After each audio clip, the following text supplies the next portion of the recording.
e adoro essa área do entretenimento. Quando a Fernanda fez uma aula aberta, eu fiquei viajando nas histórias dela e me realizando nas histórias dela. E aí a gente pediu para ela dar esse curso e deu certo. Então, ela fez esse curso para nós, gente, para nós. Ela conhece bem a gente, ela estudou, ela conhece muito, ela é de São Bernardo, mas ela conhece a gente pra caramba, né, da PUC. E ela está hoje na Globo fazendo um trabalho bárbaro. Ela vai contar um pouquinho dela. Ela preparou uma aula, um curso bárbaro para a gente. Ela vai apresentar. Então, eu vou estar aqui na retaguarda, vou fechar meu vídeo, vou fechar meu áudio. Eu acho que é legal todo mundo fazer isso, né, Fernanda? Para você reinar soberana aí. E aí é com ela agora, tá bom, gente? Olha, aproveitem, eu estou aqui. Eu sou da época do papel, então eu anoto tudo, mas essa aula é gravada. Aproveitem, aproveitem, aproveitem, porque olha, não é fácil. A Fernanda está no Rio, administrou o tempo dela para poder estar aqui com a gente, tá bom? Então, obrigada de coração pela presença de vocês aqui. Sem vocês, esse curso não existiria. E obrigada, Fernandinha, que é minha querida do coração, tá bom, gente? Eu vou estar aqui, mas vou sair de cena agora, tá? Fernandinha, com você, viu? Queridos, bom dia, sejam super bem-vindos. Fiquem à vontade para ficar de vídeo aberto, vídeo fechado, enfim. E ao longo da aula, se quiserem fazer perguntas no chat, levantar a mão, enfim. Acho que é uma troca aqui entre a gente. Aquela palestra que não sei quantos de vocês puderam participar, no Reverbera, mas foi uma troca muito gostosa. Os alunos me procuraram depois, mandaram mensagem, a gente conversou e eu aprendi muito com eles todos também. Então, acho que a gente vai construir esse tempo juntos, junto. Eu vou até mostrar a proposta do curso que eu fiz para vocês, mas dependendo de como for hoje, a gente se acerta para a próxima, trago algum conteúdo que vocês queiram ver, enfim. Para quem não estava na minha palestra, vou me apresentar rapidamente. Então, eu sou de Santo André, fiz faculdade em Campinas, na PUC, fiz jornalismo e tenho 14 anos de carreira em produção. Fiquei 6 anos no jornalismo, na IPTV. Entrei na IPTV na verdade, eu comecei como como assessora de imprensa no segundo ano de faculdade.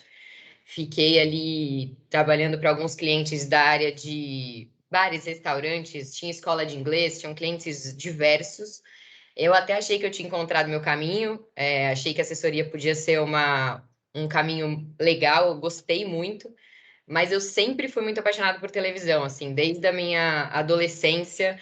Quando me perguntavam o que você vai ser quando crescer, eu falava, não sei, mas acho que no fundo eu sempre soube, porque eu era aquela pessoa que a gente não tinha celular na época, né? Eu sou um pouco para não dizer muito mais velha que vocês, mas meu pai tinha uma camerinha pequenininha que ele comprou, e aí eu passava as férias filmando a família, atrás da minha mãe, querendo um depoimento dela, apresentava um jornal da sala da minha casa. Adorava invadir gravação de programa. Uma vez eu estava em Campos do Jordão, estavam gravando Luciana Gimenez lá, eu me dei um jeito, entrei, enfim. Eu era muito apaixonada por isso. E aí, no quarto ano, surgiu a prova da IPTV de estagiários e eu acabei entrando. Fiquei lá 6 anos, foi uma mega de uma escola.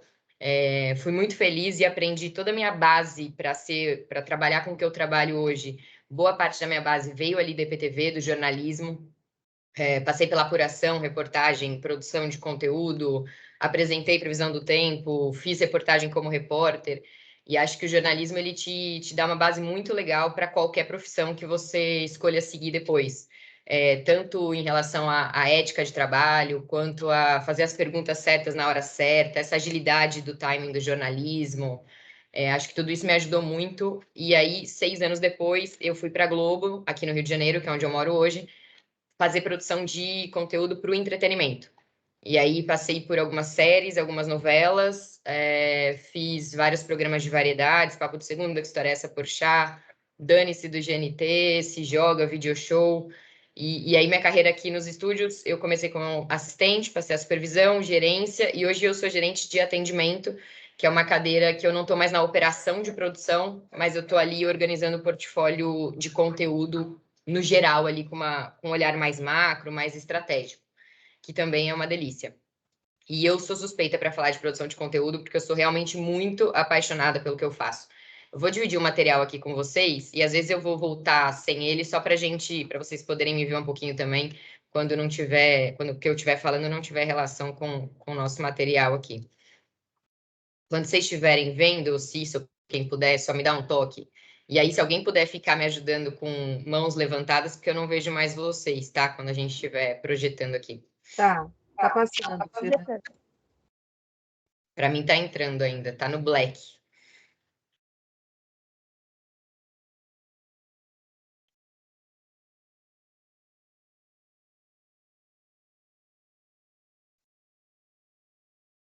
Aqui foi, gente. Vocês estão vendo já? Sim. Sim. Beleza. Então, o que eu pensei para a gente nessas 3 aulas, né? Apesar de 2 aulas serem no mesmo dia ali, eu dividi um pouco os conteúdos.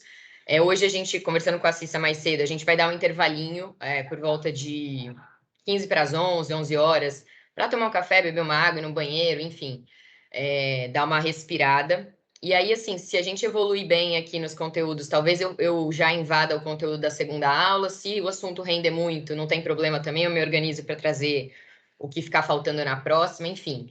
E aí, no fim do papo, eu quero muito o feedback de vocês, até para poder. Esse curso eu fiz para vocês, a ideia é que vocês saiam daqui com um pouquinho mais de informação, um pouco mais felizes, e se eu conseguir colocar um pouquinho da minha paixão pelo que eu faço em cada um de vocês, já valeu para mim o curso. Então, vamos nessa. Eu acho que produção de conteúdo, seja ela no jornalismo ou no entretenimento, ela nada mais é do que a arte de contar boas histórias, né? Sejam histórias reais ou sejam histórias da ficção. E eu acho que quando você escolhe ser jornalista ou produtor de conteúdo, você assume uma responsabilidade muito grande, que é entrar na casa das pessoas em qualquer tela, hoje em dia, cada vez mais em qualquer tela, para levar informação ou conteúdo de entretenimento. E aí eu acho que por meio desse conteúdo a gente pode fazer coisas incríveis. Por isso que é uma responsabilidade tão grande, né? Entrar na casa das pessoas todos os dias. Quando a gente fala de informação, não só no jornalismo, mas também no entretenimento, a informação transforma a sociedade, a informação salva vidas quando ela é relevante, quando ela é verdadeira. Acho que o maior exemplo que a gente teve nos últimos anos foi a própria pandemia, né? O quanto foi importante o papel do jornalismo para trazer informação relevante, verdadeira do que era o vírus, de como a gente poderia se proteger, da importância da vacina. E a gente está vivendo um momento de muita fake news, né? As pessoas têm muito acesso a vídeos, fotos, fazem aqueles vídeos fake com a voz, encaixa a voz num vídeo que não era, enfim, e muita gente não checa, não vai atrás, e aquela notícia se espalha sendo fake. Então, acho que a gente tem um papel ali de, como jornalista, como comunicador, de trazer informação relevante para, de fato, transformar e salvar vidas mesmo. No caso do entretenimento, tem, além da informação, não sei se vocês já viram esse filme, Divertidamente, mas eu me sinto um pouco assim, fazendo produção de conteúdo no entretenimento, levando um pouco de alegria para as pessoas que estão em casa e que tanto precisam de momentos mais leves. E a pandemia também provou a importância da arte, né? A gente se viu ali preso em casa, sem ter muito o que fazer, passando um momento super difícil, perdendo gente querida. E através do conteúdo você pode levar um pouquinho de amor, um pouquinho de felicidade, emoção. Então, eu me sinto muito privilegiada trabalhando com isso. E, além de tudo, e acho que tão importante quanto, num mundo que tem uma sociedade com preconceito tão enraizado, né? Homofobia, machismo, a gente pode falar de temas relevantes e trazer conscientização da sociedade como um todo, né? Trazer consciência da importância desses temas, falar sobre isso, informar, diminuir o preconceito, é, tentar chegar numa sociedade um pouco mais igualitária, um pouco mais unida em todos os sentidos. Então, acho que a produção de conteúdo tem todas essas vertentes e todas essas possibilidades que são incríveis. Eu ia rodar um vídeo aqui do YouTube, mas está travando bastante. Eu posso jogar ele para vocês depois, para vocês assistirem. É um vídeo do Paulo Gustavo, no fim do especial 2020. Ele fez um especial durante a pandemia e ele fala exatamente sobre como a arte nos salvou durante a pandemia, né? Seja a música, seja o conteúdo em rede social, em televisão, em streaming. A gente se viu ali num momento tão difícil. E aí ele fala que com a arte dele, de fazer rir, ele salva vidas, porque é isso, né? Você tá ali no momento triste, no momento difícil, você assiste um conteúdo legal, aquilo te preenche o seu coração. E o Paulo é uma representação do que é transformar a sociedade com temas relevantes, né? Os filmes dele, Minha Mãe é uma Peça, que, enfim, ela aceita e vive o amor do filho dela, que casa com um homem e tem um filho. Então, assim, é um tema que era um tabu para muita gente. Ele recebia muitas mensagens de meninos falando: pô, minha família me aceitou depois de ver seu filme, aqui em casa ficou muito mais tranquila essa conversa. Então, é mais uma prova de que a gente pode transformar mesmo a sociedade com bons conteúdos e temas relevantes. E aí, entrando um pouquinho no conteúdo da aula, a gente vai falar hoje sobre mercado, dar um geralzinho ali sobre como está funcionando esse mercado, que graças a Deus, pela primeira vez na vida, está tão quente, tem tanta coisa acontecendo, tem tanto lugar para a gente trabalhar. Vou falar um pouco de gêneros e formatos, público-alvo e as possibilidades de carreira. A gente vai começar toda a aula, a gente vai falar um pouquinho das possibilidades de carreira, para abrir um pouco o leque e a mente de vocês do quanto espaço existe nesse mercado e o que é possível fazer. Então, eu trouxe aqui algumas notícias sobre o mercado em 2020, porque a pandemia, de fato, transformou o mercado, o consumo de conteúdo, né? A Folha de São Paulo trouxe em agosto desse ano que o brasileiro passou 7 horas e 9 minutos por dia diante da TV em 2020, 37 minutos a mais que no ano anterior. E 38 das 50 maiores audiências dos últimos 5 anos foram registradas ali nesse ano, com um pico em 24/3, que foi o início da pandemia, né?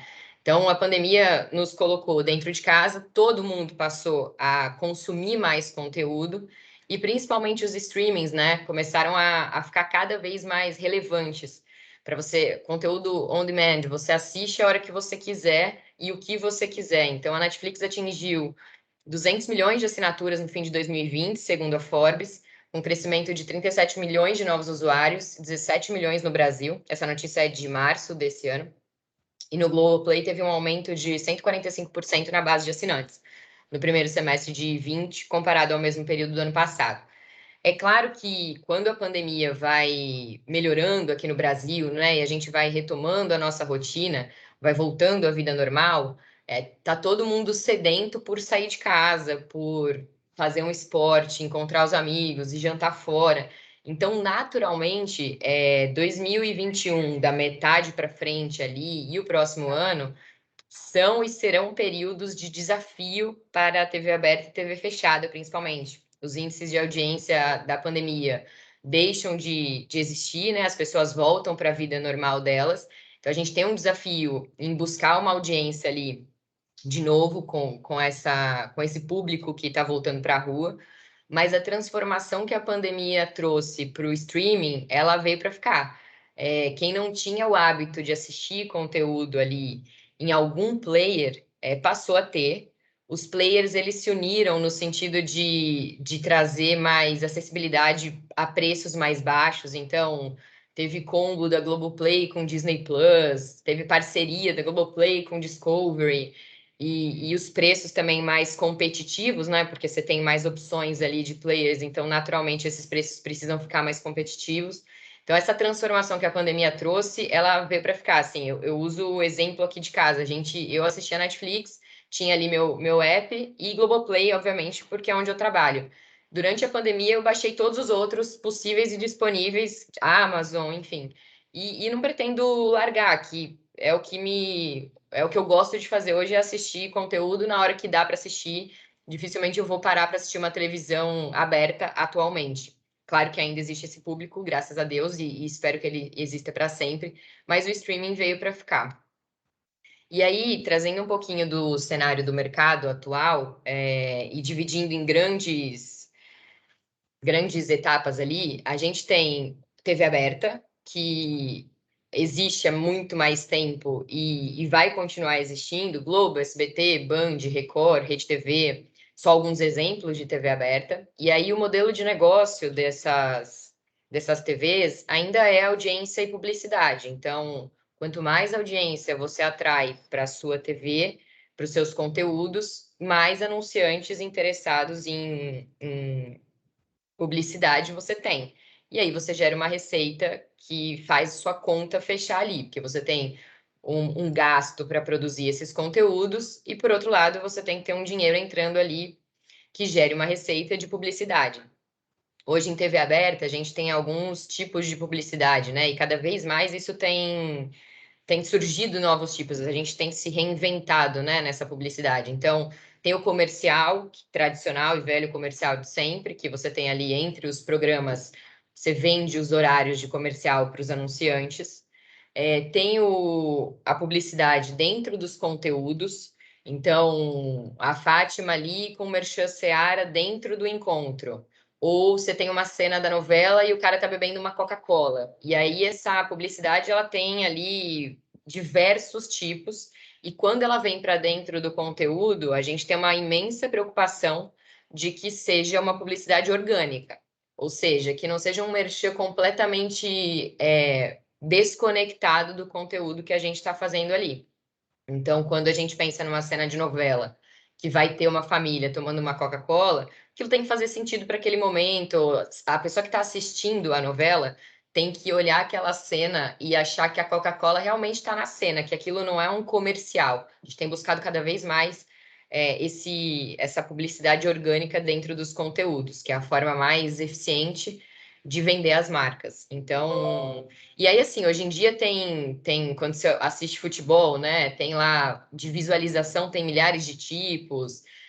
Muitas vezes entra só uma tarja de um anunciante, até nos conteúdos mesmo. Então, hoje, quando a gente vai para o mercado vender, né? A gente tem lá a programação da Globo de 22 e a gente vai para os nossos clientes de publicidade ali para vender esse conteúdo, são milhares de pacotes diferentes, né? Então, tem lá o break, tem apenas uma visualização de marca, que é a Coca-Cola que está ali na mesa, tem o merchan mesmo dentro do conteúdo, que daí vai ter no Natal, a Fátima vai receber uns convidados e vai ter uma mesa no encontro com produto Seara. E aí eles vão falar sobre o Natal, sobre o almoço de Natal, e ela vai dar dicas ali com os produtos Seara. Então tem todo tipo de publicidade, e é assim que TV aberta hoje se mantém.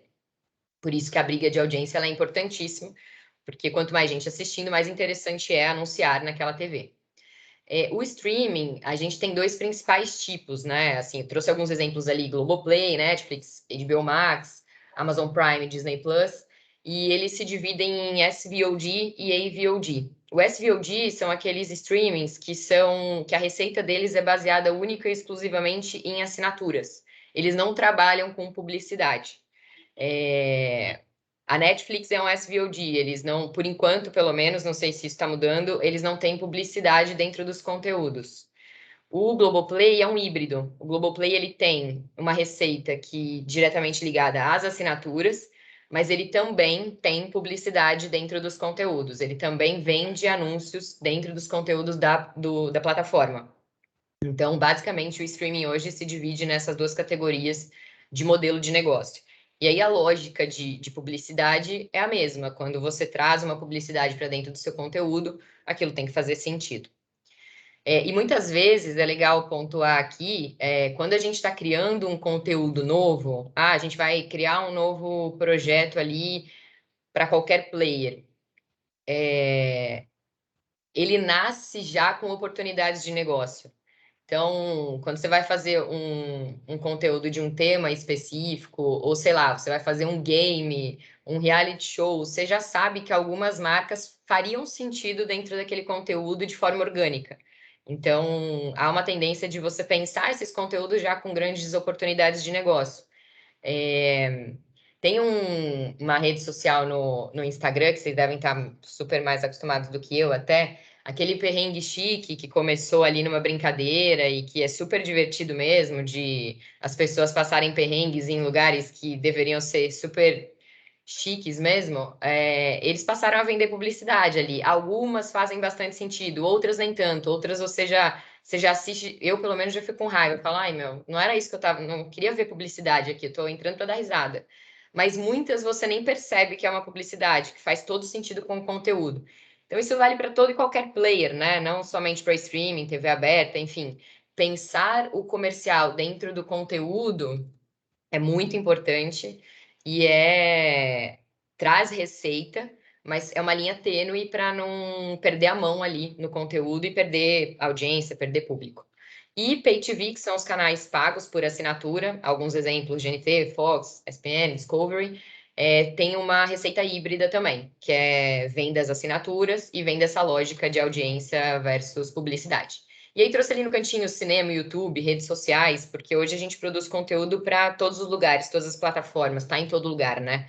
Então, cada vez mais, inclusive. E graças a Deus, inclusive, né? Temos muitas possibilidades de negócio nessa área. Então, só para dar um geralzão de mercado aqui. E aí, óbvio que para atender tanta demanda de conteúdo, a gente tem um crescimento absurdo de produtoras de conteúdo no Brasil.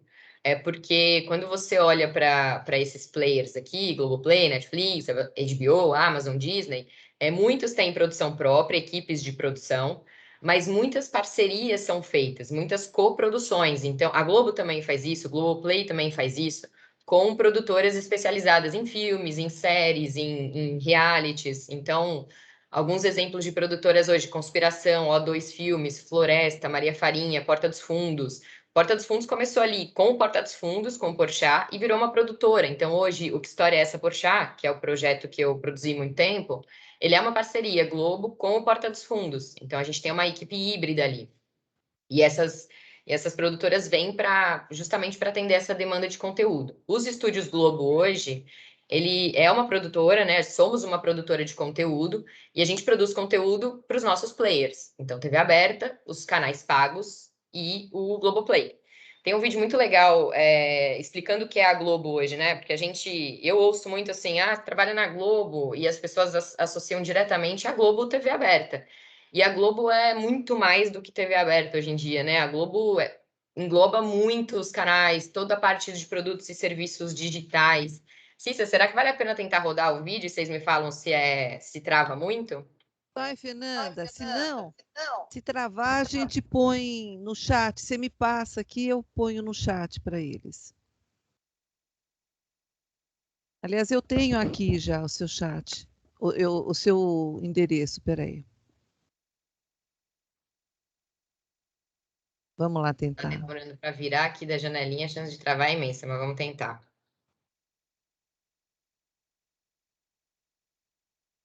Todos os dias, milhões de pessoas entram em contato com alguma coisa que a Globo faz.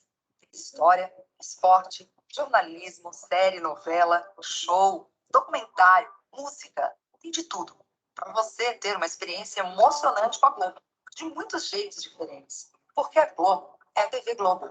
E também é Globoplay, Globo.com, Sport TV, G1, GE, Globo News, Clube, GNT, Multishow. Tudo isso é Globo. E é mais que isso. Para você escolher como quer ter alguma coisa da Globo na sua vida. E a gente sempre vai ser assim, de muitas formas diferentes. Te informar, te emocionar, te divertir, te fazer vibrar do jeito que você quiser, quando você desejar, onde você preferir. Milhões de Globos diferentes para agradar milhões. Um a um. E sabe quem é esse um? Você. Para milhões de uns, milhões de Globos. E uma delas é a sua. Todos os dias. Travou muito, gente? Não, Fernanda. Fernanda, Não, deixa eu aproveitar e fazer uma pergunta, pode? claro. Vamos ver se não está dando eco. Eu coloquei até esse meu foninho aqui que eu não gosto. Ô, Fernanda, eu já tinha visto esse vídeo porque eu trabalhei com quarto ano no primeiro semestre em cima de jornalismo organizacional para falar como que a Globo se divulga internamente. Então, aproveitando, a Globo tem uma área interna de comunicação, de assessoria, tem, Fernanda?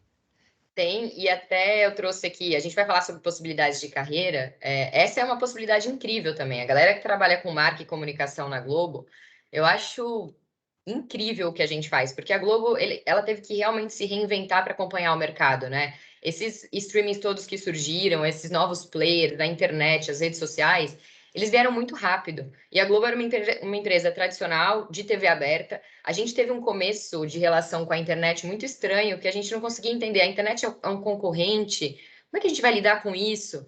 Então, a equipe de produtos e serviços digitais, junto com a equipe de marca e comunicação, a gente foi construindo uma nova empresa, e hoje esse conceito do Uma Só Globo, né, que foram os últimos 2 anos trabalhando nesse conceito, porque por muito tempo tinha lá o jornal O Globo, a rádio Globo, o GNT, eram empresas entendidas como empresas diferentes mesmo. Então, quando eu vim para a Globo, eu falava sempre, pô, eu queria muito trabalhar no GNT, porque eu sempre me identifiquei com os conteúdos do GNT. E aí, quando a gente percebe que e vende esse conceito e realmente pratica esse conceito de somos uma só Globo, vamos se reinventar, a gente está em todas as telas, a gente está no Pay TV, a gente está na internet, a gente está nas redes sociais. Então, a gente teve uma palestra essa semana com o Eric Bretas, que é o diretor de produtos e serviços digitais, que inclusive é jornalista. Ele falou muito da carreira dele de jornalista, o quanto ajudou a ele a chegar nesse lugar hoje, que é o cargo mais alto ali em produtos e serviços digitais.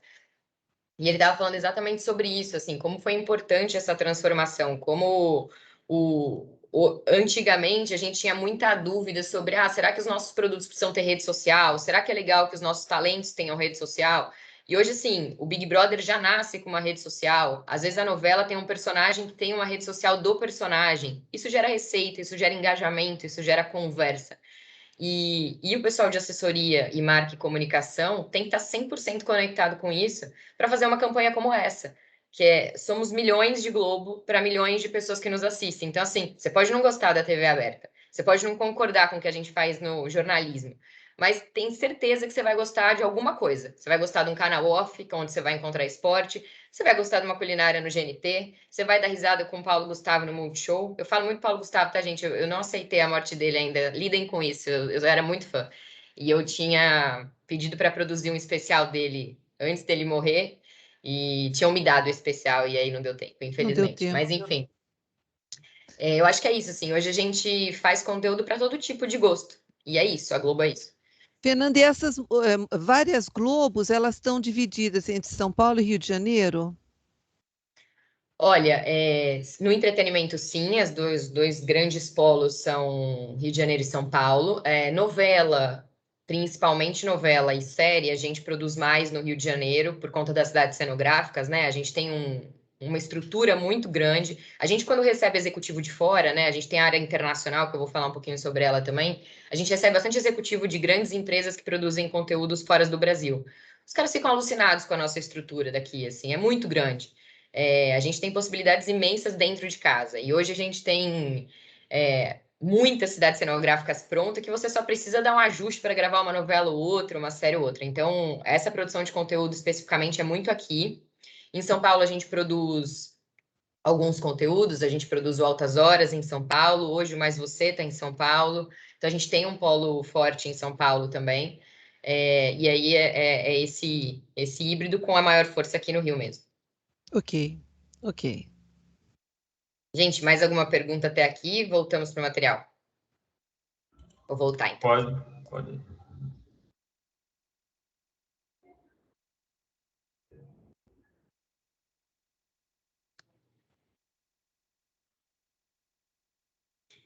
Bom, e aí, gente, falando um pouquinho da Globo aqui, desses milhões de canais que a gente produz, esses players, os estúdios hoje, a gente só produz para os nossos players, né, para o Grupo Globo, mas os players Globo, eles também se alimentam de conteúdos de fora. Então, o Globoplay pode comprar um conteúdo que está no mercado internacional, que eu vou até falar sobre The Good Doctor, isso acontece. E aí, além dessa relação estúdios, players, a gente tem uma área de negócios internacionais. É uma área que eu tive muito pouco contato como produtora e que hoje, na cadeira de atendimento, acho que foi um dos meus maiores presentes. Eles são meus clientes hoje, então eu lido bastante com eles. Todo e qualquer conteúdo que a gente produz aqui para atender os nossos players, ele é avaliado para a gente entender se tem potencial fora do Brasil, em algum país. Normalmente, o que faz sucesso são as novelas. Então, tem um time que olha para esse conteúdo, entende ali, esse time é dividido por território. Essa é uma oportunidade de trabalho, assim, se eu não trabalhasse com o que eu trabalho hoje, certamente eu estaria nessa área. Eles avaliam esses conteúdos, eles avaliam o território internacional, então, o que o público dos outros países tem consumido, tem gostado de consumir, e fazem essa venda dos nossos conteúdos, esse licenciamento, né? Portugal, por exemplo, compra a TV de Portugal lá, a SIC, que é o maior canal português, compra uma novela nossa, sei lá, vou dar um exemplo, Um Lugar ao Sol, que acabou de estrear. Se a SIC gostar de Um Lugar ao Sol, ela vai comprar o direito de exibir Um Lugar ao Sol por um ano e ela exibe lá e a gente vende esse conteúdo para eles. Nesse caso, não precisa nem ser dublado, mas a gente pode também, muitas vezes, dublar em espanhol. A gente só dubla em espanhol hoje. Se a gente vender para outro território que não fale espanhol ou português, a gente vende o conteúdo original e eles dublam lá na língua do país. É assim que funciona o nosso time de internacional. E a gente também distribui conteúdo internacionalmente. Então, hoje a gente tem o Globoplay Brasil, mas a gente tem também Globoplay Portugal, Estados Unidos, Angola, se eu não me engano, já lançou, e a gente está lançando em outros lugares já. E tem a TV, o canal internacional mesmo, que é onde a gente tem a nossa programação fora do país. E aí, Fernandinha, só uma Oi? perguntinha, porque tem gente aqui que não é da nossa praia da comunicação. Todos os produtos vocês chamam de player, né? Produtos, é isso? Ou são mercados? O que que vocês denominam como players? E outra Player. coisa, você tem uma equipe que fica de olho no mercado internacional para poder prospectar cliente, é isso? É assim mais ou menos que Isso. vocês trabalham? Isso, vou até explicar isso quando a gente chegar em The Good Doctor, para explicar Então, como é que é esse trabalho de. desculpa, Fernanda, então Ah, deixa quieto. mas o player, Cis, é bom você ter falado. O player a gente chama de qualquer plataforma que gere conteúdo. Então, Globoplay é um player, os canais Pay TV são players, são as pessoas que as plataformas que exibem conteúdo. O que a gente produz, por exemplo, se joga, o encontro, mas você, uma série, uma novela, a gente chama de conteúdo. Cada conteúdo para determinado player. E aí, óbvio que esse mercado, a gente tem lido coisas que a gente nunca imaginou na vida, né? Tá muito quente, e aí eu fico de manhã lendo as notícias aqui, eu tenho vontade de sair comemorando todos os dias, porque recentemente a Folha de São Paulo trouxe uma matéria. Sim, a Netflix vai produzir novelas no Brasil, faremos as nossas próprias novelas.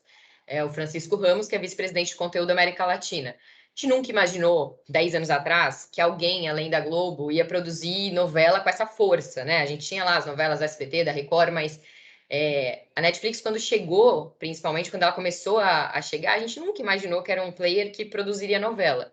E aí o Bretas brincando, que o Bretas é o exemplo que eu citei agora, ele é jornalista, hoje é diretor ali de produtos e serviços digitais, que engloba o Globoplay, falando que novela é com a gente, mas falando uma coisa que a gente também nunca imaginou que pudesse acontecer, que a primeira camada de novelas do Globoplay vão ser as da Globo, que na opinião dele são as melhores novelas, em termos estéticos e de narrativa.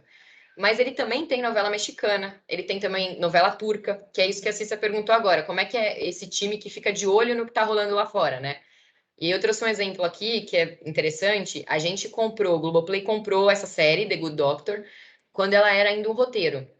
Porque existe um time que fica participando de grandes eventos que falam de conteúdo no mundo inteiro. Esses eventos, normalmente, antes da pandemia, eram presenciais, então as pessoas viajavam mesmo pro. Normalmente acontecia em Miami, Cancún, Las Vegas, Los Angeles, tinham grandes eventos de lançamento de conteúdos, e esses times eles iam atrás de pescar bons conteúdos para suas empresas. Durante a pandemia, isso virou muito online. Por um lado, perdeu muito ali a relação com essas pessoas, mas a agilidade aumentou demais. Então, um evento que acontecia anual, a cada 2 meses acontece um encontro pelo Teams. E o The Good Doctor, o nosso time de aquisições, comprou ainda, era um roteiro ainda. Então, e foi uma mega de uma aposta que deu muito certo, né? É um grande sucesso o Globoplay hoje. E não é uma produção original, a gente não produziu aqui. E trouxe aqui o print de tela da Netflix, do top 10 de hoje no Brasil, não é de hoje, mas por vários dias isso ficou dessa forma, que o segundo lugar é Chiquititas. E Chiquititas foi licenciado pela Netflix, eles compraram esse formato. E deu muito certo. Então, todos esses players, né, todas essas grandes empresas que trabalham com conteúdo, elas têm uma preocupação muito grande em produzir conteúdos originais. Isso é super importante, porque isso traz aquela exclusividade. Então, você sabe que no Globoplay, você vai encontrar as novelas que são produzidas na Globo, que são muito específicas. Só a gente sabe produzir novela daquele jeito. Por outro lado, você também vai encontrar uma série como The Good Doctor, que foi comprada fora. Então, existe esse equilíbrio de você ter a sua produção original, que é só sua, que seu público só vai encontrar no seu lugar, e trazer conteúdos que fazem sucesso no mundo para esse ambiente também, porque mais do que vender conteúdo, a gente hoje vende experiência, né? Quando você está ali no Globoplay, na Netflix, é muito importante que a sua experiência, do começo ao fim, seja legal. Então, às vezes você está numa tarde em casa sem saber muito o que assistir, a plataforma tem que funcionar, você tem que conseguir fazer uma boa pesquisa, você tem que assistir o conteúdo sem travar, você tem que ter boas opções ali, feitas como se fosse customizada para você, você tem que se sentir especial de alguma forma. E essa competição é cada vez mais acirrada, né? Por que que o cara vai assinar um Globoplay ou uma Netflix ou uma HBO? Como é que ele escolhe o player que ele vai assinar? Tudo isso pesa muito. Então, respondendo a pergunta da Cissa, sim, a gente tem times que ficam que é excelente também trabalhar com isso. É uma delícia, né? Você ir para o mundo, saber o que o mundo está consumindo e fazer apostas para trazer para o seu público. Enfim, isso acontece e tem acontecido cada vez mais. E aí eu trouxe aqui um print do Twitter que aconteceu ali no comecinho da pandemia, 8 de abril de 20. Tá um pouco antigo, mas é que foi tão marcante para a gente que trabalha nesse mercado, porque por muito tempo a gente foi ali, Globo muito sem concorrência, e os concorrentes não se falavam, a gente não podia interagir, era uma coisa mais dura. E de repente, num momento em que os gigantes chegam no Brasil, a lógica de negócio muda, a lógica de mercado muda. Então, a Netflix mandando um recado ali que era hora de ficar em casa, que por conta da pandemia as pessoas tinham que se cuidar. E que se elas gostavam de Black Mirror, da Netflix, elas iam gostar também de Years and Years, da HBO. E aí ela foi citando outros conteúdos das concorrentes. Então citou o Prime Video, citou Globoplay, Telecine, e aí esses outros players foram respondendo. E como se fosse uma... E isso é muito legal, porque eles são concorrentes, mas esse tipo de divulgação, essa conversa em rede social, ela causa um engajamento gigante, ela repercute.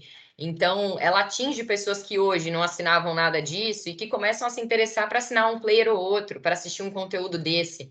Então, essa lógica de, pô, a gente é concorrente, mas às vezes a gente trabalha junto, a gente está aqui num momento difícil de pandemia e nossa missão juntos é produzir bons conteúdos para entreter quem está em casa precisando disso, independente da nossa concorrência.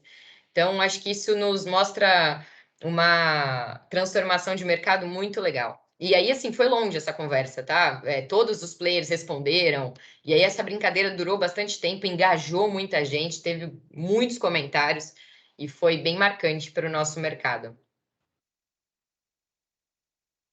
E aí, assim, já que a gente está falando que tá tão bom o mercado, né? Tá tão quente, tá tudo acontecendo, os grandes gigantes estão chegando no Brasil, a Globo se reinventou, tá produzindo todo tipo de conteúdo. O que de fato a gente está produzindo aqui, né? Eu trouxe só alguns exemplos, porque é legal a gente conseguir enxergar, né, na realidade, o que está acontecendo, não é só na teoria. Então, Coisa Mais Linda é uma série da Netflix. Quem não assistiu ainda, eu recomendo demais.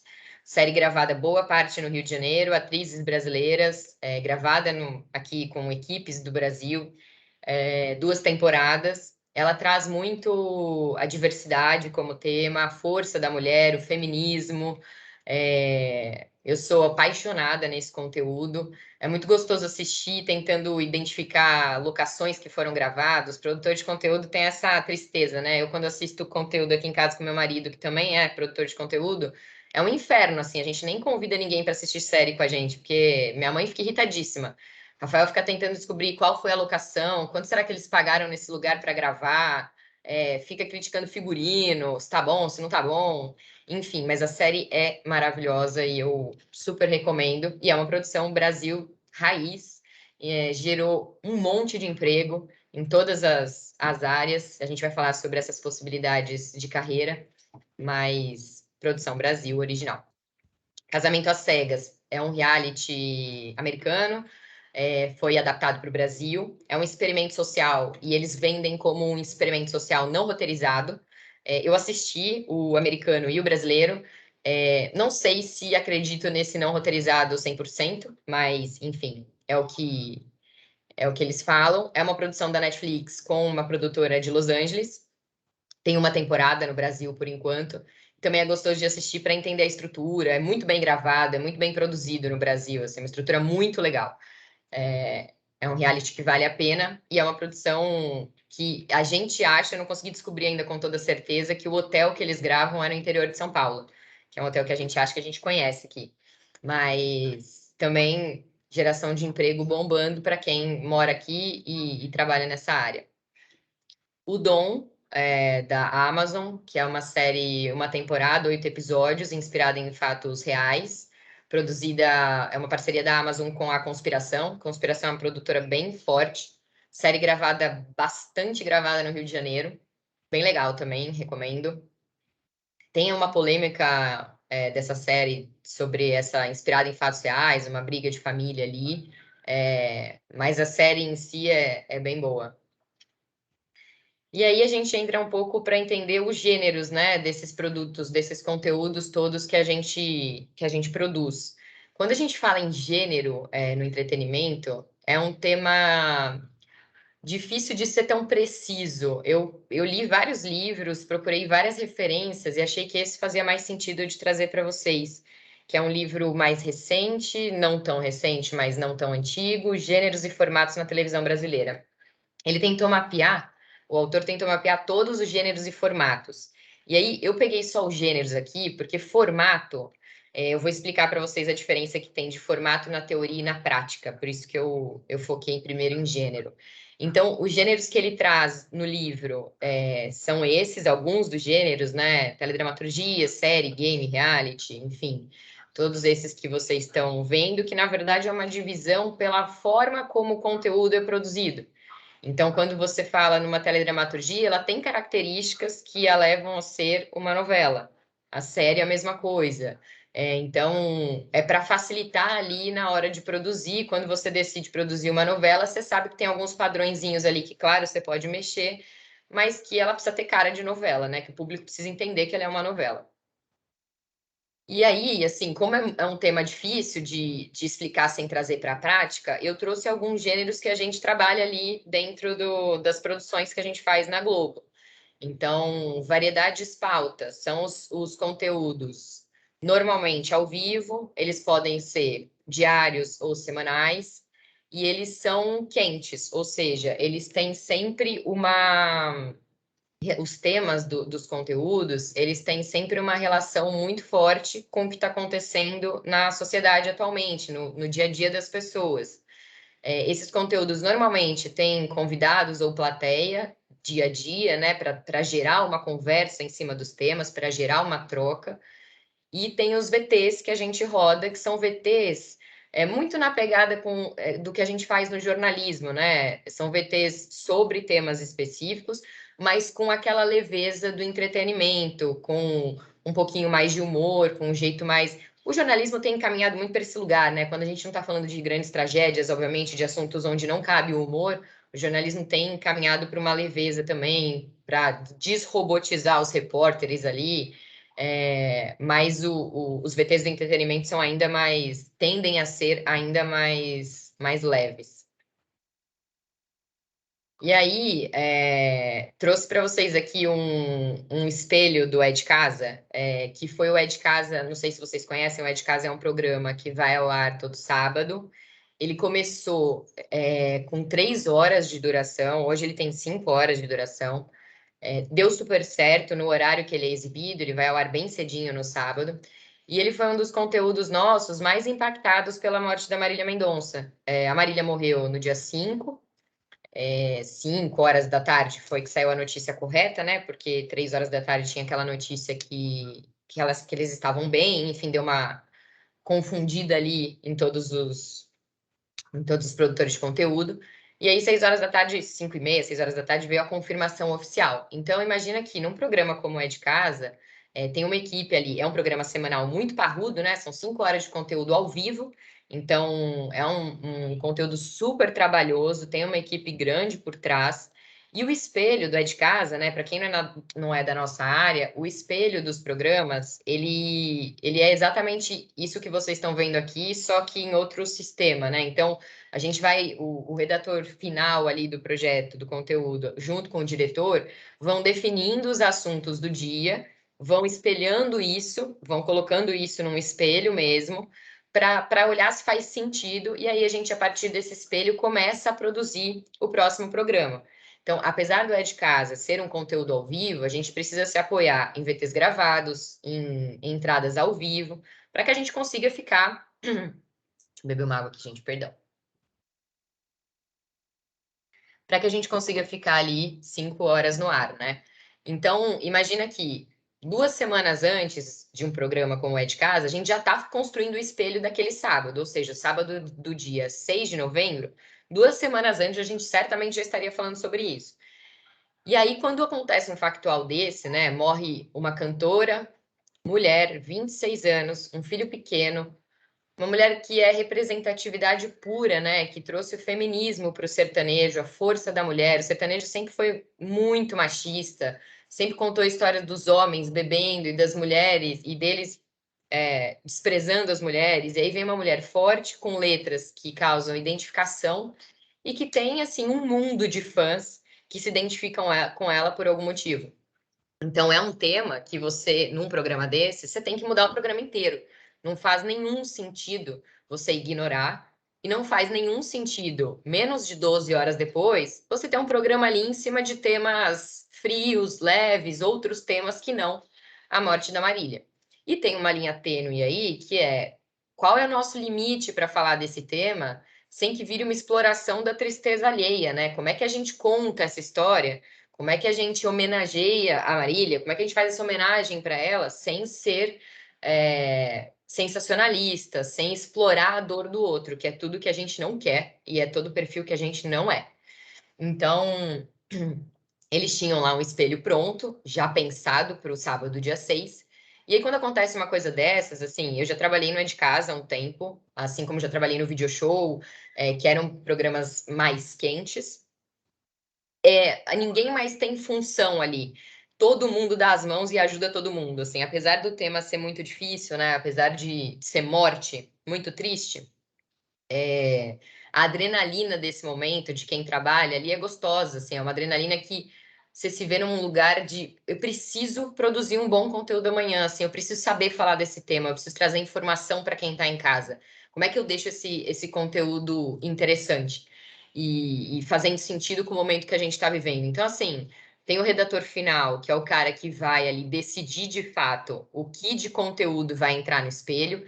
E aí eu deixei em amarelinho tudo de conteúdo que virou Marília Mendonça, que foi alterado no espelho. E aí tem toda uma equipe dando sugestões. E aí, assim, o próprio repórter produz o link dele, vai entrar ao vivo lá de Minas Gerais. O cara mesmo vai produzindo, vai se virando, vai ligando. Não dá tempo de você seguir ali o protocolo diário, que cada um com a sua função, de uma maneira organizada e planejada. A gente dá as mãos e vamos fazer isso acontecer da melhor maneira possível. Aí um tem contato de um sertanejo amigo da Marília. Pô, vou ligando aqui para ver se o cara topa entrar ao vivo. O outro conhece um psicólogo que é especializado em luto, vou ligar para o cara. E aí constrói-se um novo espelho ali e a gente produz em menos de 12 horas um programa todo especial em cima da Marília Mendonça. E aí, olhando para o espelho, a gente abre com o local do acidente, e aí em branco ali, acidentes domésticos, 30 anos de Sport TV e Suzana Vieira são os únicos temas que estavam no espelho original e que permaneceram, provavelmente, tá? Eu não tinha o espelho original, mas faz sentido que eles estivessem ali no espelho original. Eu decupei o programa, porque espelho é uma coisa, gente, que é super sigilosa. A gente, quando tem acesso a esses espelhos 2 semanas antes, todo cuidado é pouco, sabe? Não, ninguém pode postar, ninguém comenta, porque assim, ninguém quer ficar divulgando um espelho do programa para concorrência, para antes do público assistir o programa no ar. Então, é uma informação extremamente sigilosa. Então, o que eu fiz aqui foi assistir o É de Casa, passando um avião aqui quase dentro da minha casa. Desculpa. Assistir o É de Casa inteiro e decupar ele para vocês. Então, isso aqui é a minha decupagem assistindo o Globoplay. Qualquer um que assista o Globoplay consegue fazer essa decupagem. Então, assim, os acidentes domésticos eram uma matéria especial para os idosos, como é que a gente evita acidente doméstico em casa. O É de Casa é um programa que fala muito de casa, né? O estúdio do É de Casa é uma casa, de fato. Então, muitos assuntos são relacionados à decoração, a dicas de cozinha, e aí dicas de evitar acidentes domésticos para os idosos. Isso era um tema fora do Marília Mendonça. Depois, 30 anos do Sport TV, eu até vou rodar esse vídeo para vocês, vamos ver se vai dar certo, porque é um tema que já estava tudo combinado, provavelmente, os jornalistas que iam ser recebidos ali do Sport TV já estavam confirmados, a ideia era comemorar os 30 anos de Sport TV, e aí, óbvio, quando vem Marília Mendonça, eles optaram por não cancelar, mas eles abriram a conversa com esses jornalistas falando do acidente da Chapecoense, que foi uma cobertura super difícil, tão triste quanto morte de Marília Mendonça ou mais, né? Morreram não sei quantas pessoas, enfim. Então, eles deram um jeito de linkar os dois assuntos, não deixar de falar do Sport TV e começar por um luto ali, e depois eles caem num pouquinho mais de leveza. Vou passar esse vídeo aqui com vocês. Mas só finalizando o espelho. Então, eles vão para link, eles têm um repórter ao vivo em Minas Gerais, que foi um repórter do É de Casa. Eles optaram por mandar um repórter do É de Casa para o local do acidente, porque eles acharam que fazia sentido ter uma pessoa do programa lá. Aí tem VT de resgate da Marília Mendonça, link com especialista sobre aviação. Aí, esse link local Velório Goiânia, quando tem um factual grande desse, a gente faz muito contato com as afiliadas. Então, a gente liga para os nossos parceiros de Goiânia. Ó, tem algum repórter ali ao vivo do velório? Ah, tenho. Beleza, vamos entrar na de casa então. Então, rola muito essa troca com o jornalismo. Aí tem VT da carreira dela. Então, imagina, tem um editor por trás desses VTs, né? Não dá para você usar um VT que foi usado em outro programa. Então, são VTs exclusivos da de casa, que tem um cara editando ali, caçando material de arquivo para fazer. Então, é uma loucura para todo mundo para colocar um programa desse no ar. Depoimento com os artistas. Então, quem topar ao vivo, a gente faz ao vivo, que é o que está nessa foto aqui, né? Tá a Simária e o Sorocaba ao vivo, falando com as meninas. E aí tem os que não topam, mas mandam um VTzinho gravado, mandam um vídeo de celular. Então, link com especialistas sobre sertanejo e feminismo. A gente vai construindo um espelho quase que do zero, né? Deixa eu tentar rodar esse vídeo para vocês, que é bem legal a forma como eles optaram por fazer Sport TV ali.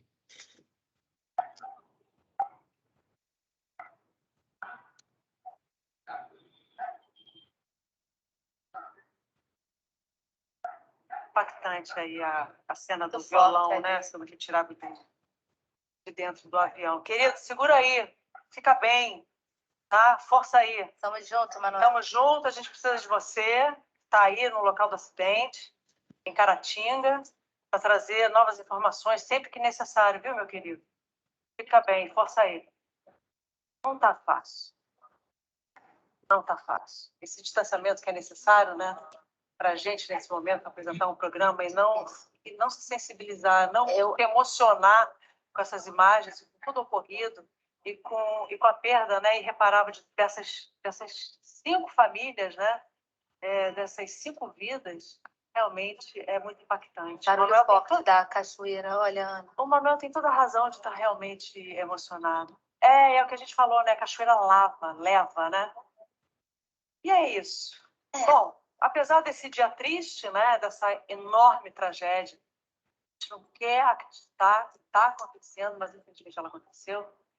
A gente precisa o quê? A gente precisa respirar, né, e tentar seguir adiante, né, porque a vida continua e a gente está aqui, né, continuando, batalhando, né, nosso dia a dia. E nesse mês agora, de novembro, o canal Sport TV, que eu tenho muito carinho, porque eu já fiz parte do canal, está comemorando 30 anos de existência. E aí a gente chegou também agora no momento de celebrar, sabe? Porque a gente precisa celebrar a vida, conquistas e essa data histórica. Então, para isso, a gente vai receber 3 campeoníssimos da cobertura esportiva. E eu quero já chamar vocês. Cheguei mais. Ai, Bárbara Coelho, Karine Alves, Luiz Carlos Júnior. Oi, gente. Bom dia. Gente, Bom dia. como elas são mais lindas pessoalmente, né? Sejam Vive bem-vindos. no futebol. Ele vive Não, no precisamos, futebol, vamos ter que né? conversar sobre isso. Impressionante. Aniversário dele hoje. Parabéns pra você. Feliz ano, fazendo hoje 24 anos de idade e 30 de Sport TV. Eu acredito. Eu também acredito. Eu tenho 17. Verdade. Ué? Não É o que eu sinto. Não, mas é o que eu sinto. É o que somos Não, na alma, né? eu acho que é Eu isso. acho, Eu acho mas eu acho que é isso mesmo. E para a vida ser bem vivida, eu acho que a gente tem que trazer essa criança interior, né? Deixar ela sempre viva e na nossa vida, né? No nosso dia a dia. Mas não muda nada. Não muda nada. Não muda nada. Feliz Olha aniversário. só, feliz Obrigado. aniversário. Obrigado, Motivo Ana. Obrigado, muito Tati. maravilhoso para celebrar, embora a gente esteja nesse dia, né? Sim, Nessa data tão e triste. numa comprovação da brevidade da vida, né? É. De como as coisas passam rápido, e como tudo é muito efêmero, É. né? A gente E como a gente tem que viver o viver presente, intensamente, ver o presente, viver a vida real, esquecer um pouquinho não é? rede social, telefone, viver a vida mesmo, a vida real, a vida para ser vivida e não a vida para ser admirada numa tela de Acredito telefone. muito. Como ela merece ser vivida, porque o que a gente leva da vida não é o que a gente tem, né? É o que a gente vive, literalmente, e o que a gente deixa. E que a gente, né? Então, acho que é tão importante a gente viver da melhor forma possível, né? Bom, a gente está aqui falando de esporte, né? Vocês são 3 representantes, né, tão importantes do nosso segmento, né? Aqui na Globo também. E, infelizmente, né, esse acidente aéreo aconteceu com a Marília Mendonça, é impossível a gente não fazer uma associação com o acidente da Chapecoense, que foi também uma coisa muito trágica, né? E que o Brasil inteiro ficou de luto. Tantas vítimas. Muitas vítimas, Amigos, muitas vidas, Muitos né? amigos nossos, Colega de trabalho. Pois é. E como é que foi nesse momento ter que lidar com isso, né? Vocês, enquanto comunicadores, né, profissionais, ter que lidar. Porque, da mesma forma que vocês e nós estamos aqui falando da tragédia da Marília, nós tivemos que ir para o ar para falar de uma tragédia terrível da morte de amigos nossos. Todos nós tínhamos conhecidos, amigos ali naquele voo da Chape, né? Eu convivia diariamente, né? Sim, É. porque estava na Fox na época, né? Exatamente. Vários colegas que tinham passado também pelo Sport Pelo Sport TV. TV e Passaram amigos de profissão. Né? E amigos de cobertura, né? Porque nessa situação esportiva a gente viaja. Então, mesmo em emissoras diferentes, Cruza. a gente vai fazer o mesmo jogo. Então, você pega o mesmo avião, você Fica fica do no mesmo lado, hotel, claro. você está o tempo inteiro com Tem uma eles. vida igual, né, a deles. Igual. E, Ana, é muito curioso porque quando a gente trabalha com esporte, a primeira impressão, assim, o primeiro sentimento é não, porque o esporte ele te proporciona trabalhar com emoção, com alegria. E quando isso acontece, a gente se lembra que a base de tudo é o jornalismo, né? E a gente não a gente nunca está preparada. E a gente se emociona. E hoje acho que a televisão ela te dá essa oportunidade, né, Luiz? Acho que você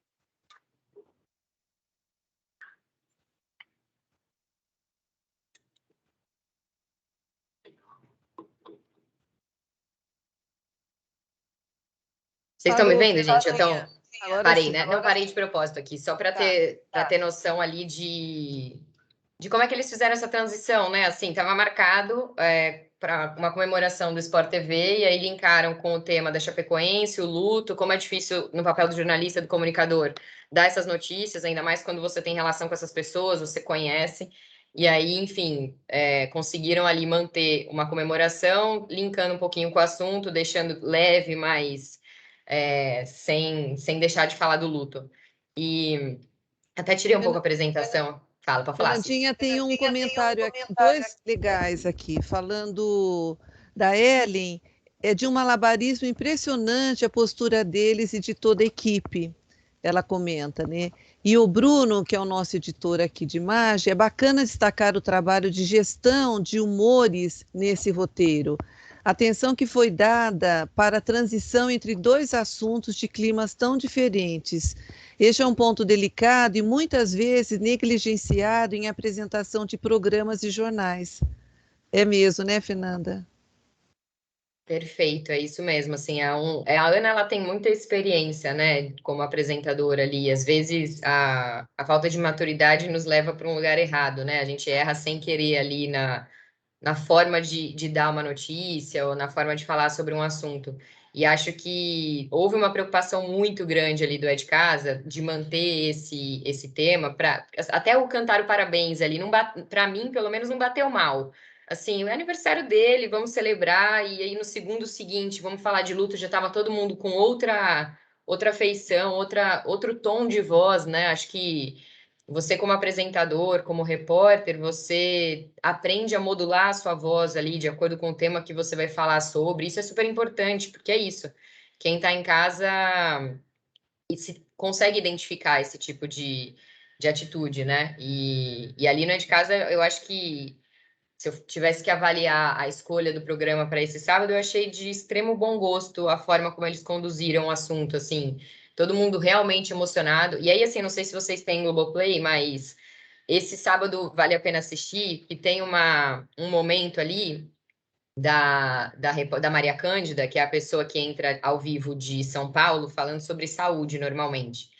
E ela está falando com um psicólogo explicando como lidar com o luto. E de repente ela se emociona muito, assim, ela quase não consegue continuar.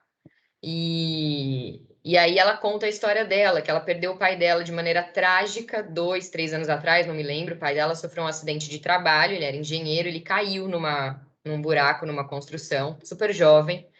E ela fala que ela não superou o luto até hoje. Então, assim, eu acho que esse tipo de coisa, anos atrás, não seria bem-vindo. A gente jamais veria um jornalista, um repórter, dividindo uma experiência pessoal ali, tão forte e quase que interrompendo o assunto atual mesmo ali que ela estava tratando. E hoje isso é muito bem-vindo, porque somos humanos, todos. Temos nossas dores, temos as nossas bagagens. Eu acho que o mais bonito de produzir conteúdo é cada vez mais se aproximar de quem está em casa mesmo, assim. Quem está em casa certamente perdeu alguém querido em algum momento. Todo mundo tem essa dor em algum momento. Então, quando você vê aquele repórter, aquele apresentador que você tanto admira, se emocionando ao falar da Marília Mendonça e lembrando do pai que morreu agora e que ela até hoje fala claramente, eu não superei esse luto, eu não consigo superar, como é que eu faço? Você vê que ela está pedindo ajuda de coração ali para um psicólogo que está falando sobre isso. Então, quando você está em casa, você fala, pô, eu não tô errada, assim, as pessoas sentem isso, tá tudo bem sentir isso. Tudo bem que eu não superei, tem 5 anos que meu pai morreu. Vamos continuar, vamos tentar buscar essa melhoria, mas assim, tá tudo bem.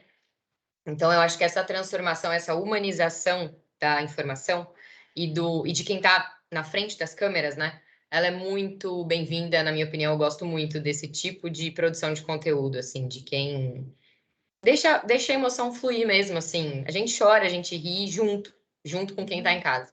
Então, acho que é muito. Fernandinha, você sabe que isso me lembra que no jornalismo, o pessoal que não é da nossa praia, né, tem uma técnica e uma prática que é humanizar aquela matéria. Você destaca o personagem, você mostra que ali tem uma pessoa que sofreu tal. O que ela está trazendo é muito legal. A gente está humanizando quem está do lado de cá. E isso aproxima as pessoas. Você vê que aquela moça, aquele moço, não é um deus, um Superman, uma Mulher Maravilha, que não tem problema. Somos todos humanos, somos todos é, sofríveis, somos todos sujeitos. Então, essa estratégia é muito legal, Fernanda, gosto muito. E antes eu queria perguntar uma coisa. Esse roteiro, a Marília morreu, foi confirmada, a segunda confirmação veio por volta de 6 da tarde mesmo. Marília Mendonça morreu. Essa equipe, esse espelho novo, varou madrugada? Teve gente que ficou de madrugada trabalhando? Conta um pouquinho desse bastidor para a gente, Fernanda. Legal. O É de Casa, assim, teve ali, foi o mais atingido, né, do entretenimento, mas tem uma vantagem que sexta-feira é o dia do presencial para eles. Sexta-feira é o dia do ensaio geral na casa, então a equipe já está ali junto há um tempo, né? Na pandemia a gente deu uma mudada na lógica, mas a gente tem uns meses que a gente voltou para o presencial ali nas produções. Então a equipe já estava ali junto na redação, dentro da casa, fazendo ensaio das dinâmicas que aconteceriam. Isso facilita um pouco a vida, porque quando você está remotamente numa situação dessa, é menos fluido, né? As informações são mais difíceis, mais truncadas e tal. Mas vira uma loucura, assim. As pessoas nesse momento, quem tem isso muito, essa paixão dentro de produzir conteúdo, de fazer dar certo, não está muito preocupado com que horas vai parar, vamos fazer acontecer. Claro que hoje, como gestores, é nosso dever e nossa função organizar para que as pessoas tenham uma vida saudável, tenham vida pessoal. Mas num factual desse, assim, é normal que as coisas se estendam. Então, certamente, editores ficaram de madrugada, entraram muito mais cedo do que de costume para fechar um último VT. Produtor de reportagem, pesquisador, o próprio Manuel, que saiu para viajar lá para Minas, provavelmente teve uma carga de trabalho muito maior do que ele costuma ter, porque, enfim, viajou, entrou cedo ao vivo.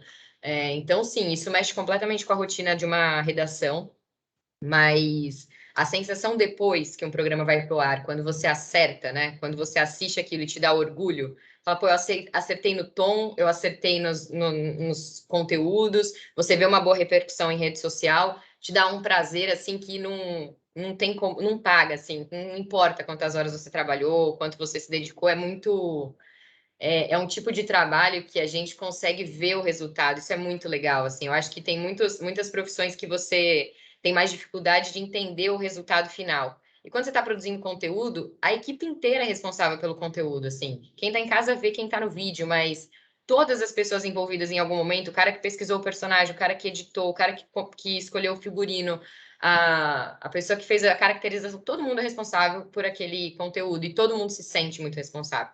Então, a sensação é muito deliciosa, assim, eu não me imagino vivendo sem sentir isso, assim. Mesmo na minha nova cadeira, que eu não estou ali na operação, eu me sinto responsável por todos os conteúdos que eu administro de alguma forma ali. Então, me dá muito orgulho quando a gente acerta, quando eu assisto um programa desse e falo, foi bem feito, foi desse jeito mesmo, tinha que ser assim. E aproveitando o tema, eu estava ali no video show quando morreu o Domingos Montanher. Não sei se vocês lembram desse ator que fazia uma novela. Eu acho que talvez não, porque, enfim, era uma novela chamada Velho Chico. Um cara super jovem, com uma família, filho pequeno, enfim. E ele morreu afogado no Rio São Francisco, no intervalo de gravação. Então, ele teve um dia de folga, ele foi nadar e ele não voltou desse acidente. E a gente estava no video show, e aí foi muito louco, porque o que eles estavam falando da Chapecoense, a gente viveu aquele dia no video show, porque o Domingos era um cara extremamente doce e do bem. Então, assim, no video show, a gente tinha muito contato com os talentos, porque a gente dependia de entrevista de famoso, então era o que a gente fazia o dia inteiro. E na época eu era assistente de produção, / produtora de reportagem, eu fazia ali um pouco dos dois, então eu pesquisava muito e ia atrás dos atores. E acho que todas as vezes que eu conversei com o Domingos, tipo, Domingos, você pode conversar comigo rapidinho, a equipe do Video Show precisa gravar. Ele foi de uma doçura, de uma gentileza, aquele sorriso que não saía do rosto. Então era um cara muito querido por todo mundo, pelos cinegrafistas, pelos editores, pelos apresentadores. Então, quando a gente recebeu a notícia no Video Show, o Video Show tinha uma redação lotada, era uma delícia. Aquele programa acho que foi o mais gostoso que eu já produzi. Era diário, ao vivo, era quase um jornal sobre temas leves. Então, a gente vivia um frenesi de redação de jornal, mas com temas gostosos. Então, era uma redação lotada, engraçada, de gente boa, uma equipe incrível. E aí veio essa notícia primeiro, né? A gente ficou sabendo antes, porque a produtora da novela, que é a minha amiga até hoje, mandou mensagem para alguém que conhecia do video show falando, gente, o Domingos está desaparecido. E a gente, caralho, como assim desaparecido? Enfim. E aí a gente aos poucos foi apurando, tem esse momento de apuração que é importantíssimo, né? O video show não tinha boletim ao vivo, mas tem que tomar muito cuidado com esse tipo de informação, tem que apurar muito bem uma morte, tem que ter muita certeza do que você está falando, porque tem um impacto muito grande na vida das pessoas. E aí a gente mobilizou a equipe inteira e realmente virou o espelho do avesso do video show no dia seguinte, fez um programa super especial, maravilhoso, inclusive, lindo, em homenagem ao Domingos, mas foi muito difícil pra gente, assim, foi muito... Porque você tem uma dor imensa dentro de você pela perda, e por outro lado você tem o profissionalismo de eu não posso deixar a peteca cair, a gente tem que seguir, vamos seguir em frente, vamos botar esse programa no ar. Então, acho que produção de conteúdo tem esses dias difíceis, mas é nosso papel, né, informar. Eu também estava no video show quando morreu o Cristiano Araújo, que era um sertanejo bem... Eu também, Patrícia, eu também não superei, tá? O programa foi encerrado. Eu não superei isso até hoje. E eu sou fã número 1, 2 e 3. Foi uma das fases mais felizes da minha vida, foi no video show, sem dúvida. Fernandinha, E por eu que tava que lá. acabou? Por que que acabou? Política, grana, o que que era? Sim, essa grana não acredito não, porque não era um programa pesado, era um programa simples de produzir. A audiência dele foi... A gente tinha uma batalha de audiência difícil ali, e aí a gente nunca... Quando a gente trabalha na produção ali, essa parte estratégica, hoje eu tenho um pouco mais de acesso a essas decisões nesse novo lugar. Mas quando você está como líder de produção, quando tem uma decisão dessa, não necessariamente a gente tem essa transparência 100% qual foi realmente o motivador dessa decisão. Mas foi muito triste porque eu achava o programa excelente e ele tinha realmente um clima diferenciado, assim. Acho que era um programa de muitos anos na grade, então as pessoas que faziam eram apaixonadas por aquilo. A gente tinha pesquisador de imagem, que o video show é pesquisa de imagem, né, gente? Pesquisa de imagem é uma carreira linda, deliciosa. Temos muitos jornalistas, pesquisadores de imagem, inclusive. Então, a pessoa que pesquisa acervo de novela, de série, que monta aquelas... Não sei se vocês lembram, o video show tinha umas novelinhas, né? Com temas. Então, todo mundo falando sobre o mesmo assunto, personagens de novelas diferentes conversando, enfim. Tinha pesquisador que estava ali há 20 anos trabalhando no video show. Tinha diretor há 15 anos. Então, as pessoas faziam... Aquilo era a vida delas. Então, realmente foi um ciclo... E justo quando eu era líder do video show é que a gente terminou. Então, eu encerrei o ciclo ali. Mas também não superei. Enfim, e eu tava lá quando o Cristiano Araújo morreu, e também foi isso, assim, a gente tava contando para a Cissa antes de vocês entrarem. O video show, ele entrava no ar depois do Jornal Hoje e antes do filme da Sessão da Tarde, e depois vinha a Malhação. E aí, no dia do Cristiano Araújo, a gente invadiu o filme. Eles cancelaram o filme, a gente ficou 3 horas no ar. O programa tinha 50 minutos, normalmente. E produzindo conteúdo em tempo real, assim. Às vezes, o apresentador estava falando, não sabia qual ia ser o próximo tema, porque, assim, enrola aí que nós estamos produzindo, vamos nessa. Vai entrar alguém ao vivo, vai vir um vídeo aqui, alguém vai mandar um depoimento. Enfim, e é isso, assim, é uma sensação estranha, porque é um momento difícil, mas é uma adrenalina como profissional que te move muito, que te coloca num lugar assim, preciso fazer isso dar certo. E é muito gostoso. Enfim, alguma dúvida, algum comentário, gente? Ou voltamos aqui? Vamos ver se o pessoal Dinha, tem eu nunca tinha ouvido falar dessa profissão, pesquisa de imagem, que interessante. Na verdade, é um editor de imagem, Fernanda, ou não? Não, é o cara que antecede o editor de imagem, né? É o cara que antecede o editor, Que assim. O bacana pesquisador, isso. os nossos pesquisadores do video show eram especialistas em novela. Eram caras completamente apaixonados por novela. Então, assim, se você falasse, pô, eu queria fazer uma brincadeira com gente jogando futebol. O cara de cabeça sabia, pô, eu tenho isso em Avenida Brasil, eu tenho isso na novela tal, eu tenho isso em Tieta. Ele ia, pesquisava as imagens de jogadores de futebol de novela e ele manda essas imagens para o editor. E o editor constrói o VTzinho ali, com todo o humor, com toda a graça que precisa ter. Mas são caras especialistas nesse tipo de pesquisa, assim. E não só pesquisa de acervo Globo, mas, sei lá, a gente vai falar de um tema... Eu estou fazendo um documentário agora de pobreza menstrual, assim. Eu vou precisar de imagem de stock shot de algum lugar do mundo. O cara vai buscar isso em grandes agências para mim. Então, vai lá numa agência que... Numa Shutterstock, por exemplo, que é uma agência que só vende imagens. Ela vive disso, de vender vídeo e foto. E ele vai lá, faz uma pesquisa, me traz o orçamento, eu aprovo e a gente coloca as imagens no ar. Então, é uma carreira gostosa também. Que E bacana, é uma gente. Olha isso aí para vocês que são jovens. Bom, e para qualquer idade, poxa, para quem gosta. Que É bacana, muito legal. Fernanda. É muito legal. Enfim, é uma Fernanda, deixa eu infinidade, né? aproveitar e fazer outra pergunta. Você falou bastante em produtora. É um bom negócio hoje produzir conteúdo? Primeiro, se é um bom negócio ter uma produtora. E segundo, se é um bom negócio vender conteúdo para a produtora. O que você acha?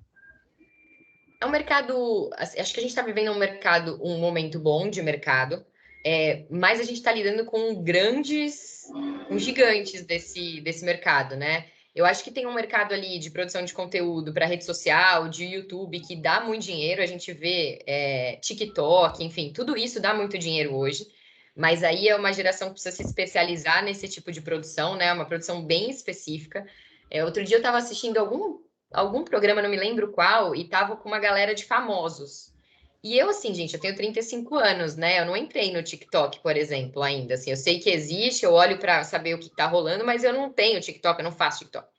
E aí eram famosos, assim, que a galera é alucinada. E eram pessoas do TikTok, que eu nunca nem vi, assim.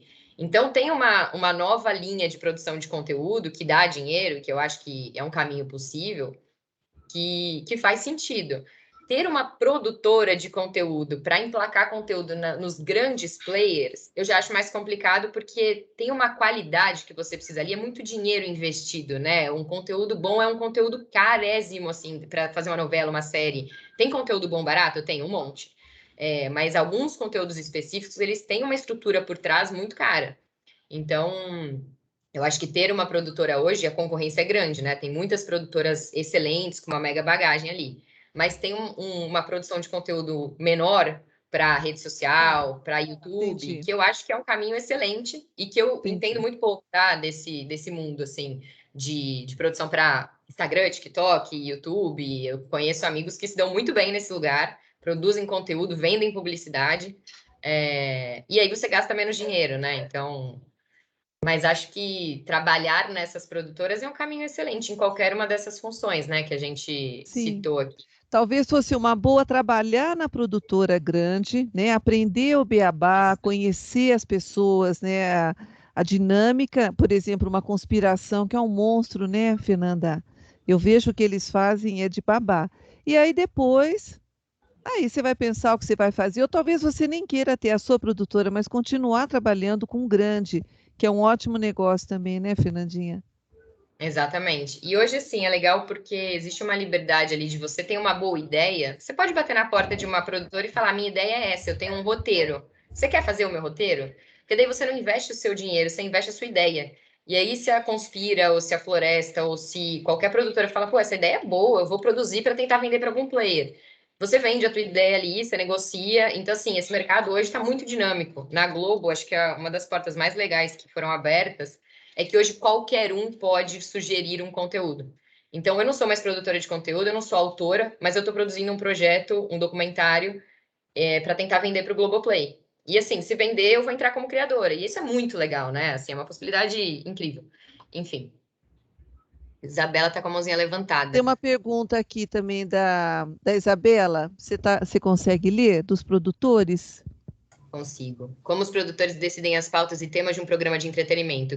O que pesquisam para poder trazer algo que seja uma demanda da audiência? Público-alvo é uma coisa que a gente estuda muito, né? E é muito difícil, gente. Às vezes a gente acha que vai super acertar num conteúdo e a repercussão é péssima, a audiência não é boa, a audiência está muito ligada com o dia, com o horário, com. Então, existem pesquisas de todas as formas, e hoje existe uma coisa que salvou a vida e que a gente vai falar sobre aqui, que é Big Data.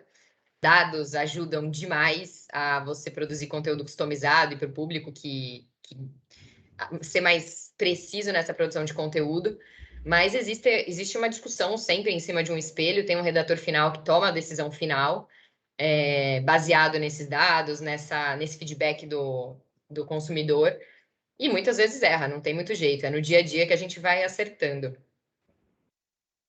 Isa, era essa a sua pergunta? Você quer fazer algum comentário, quer complementar? Obrigada, Fernanda.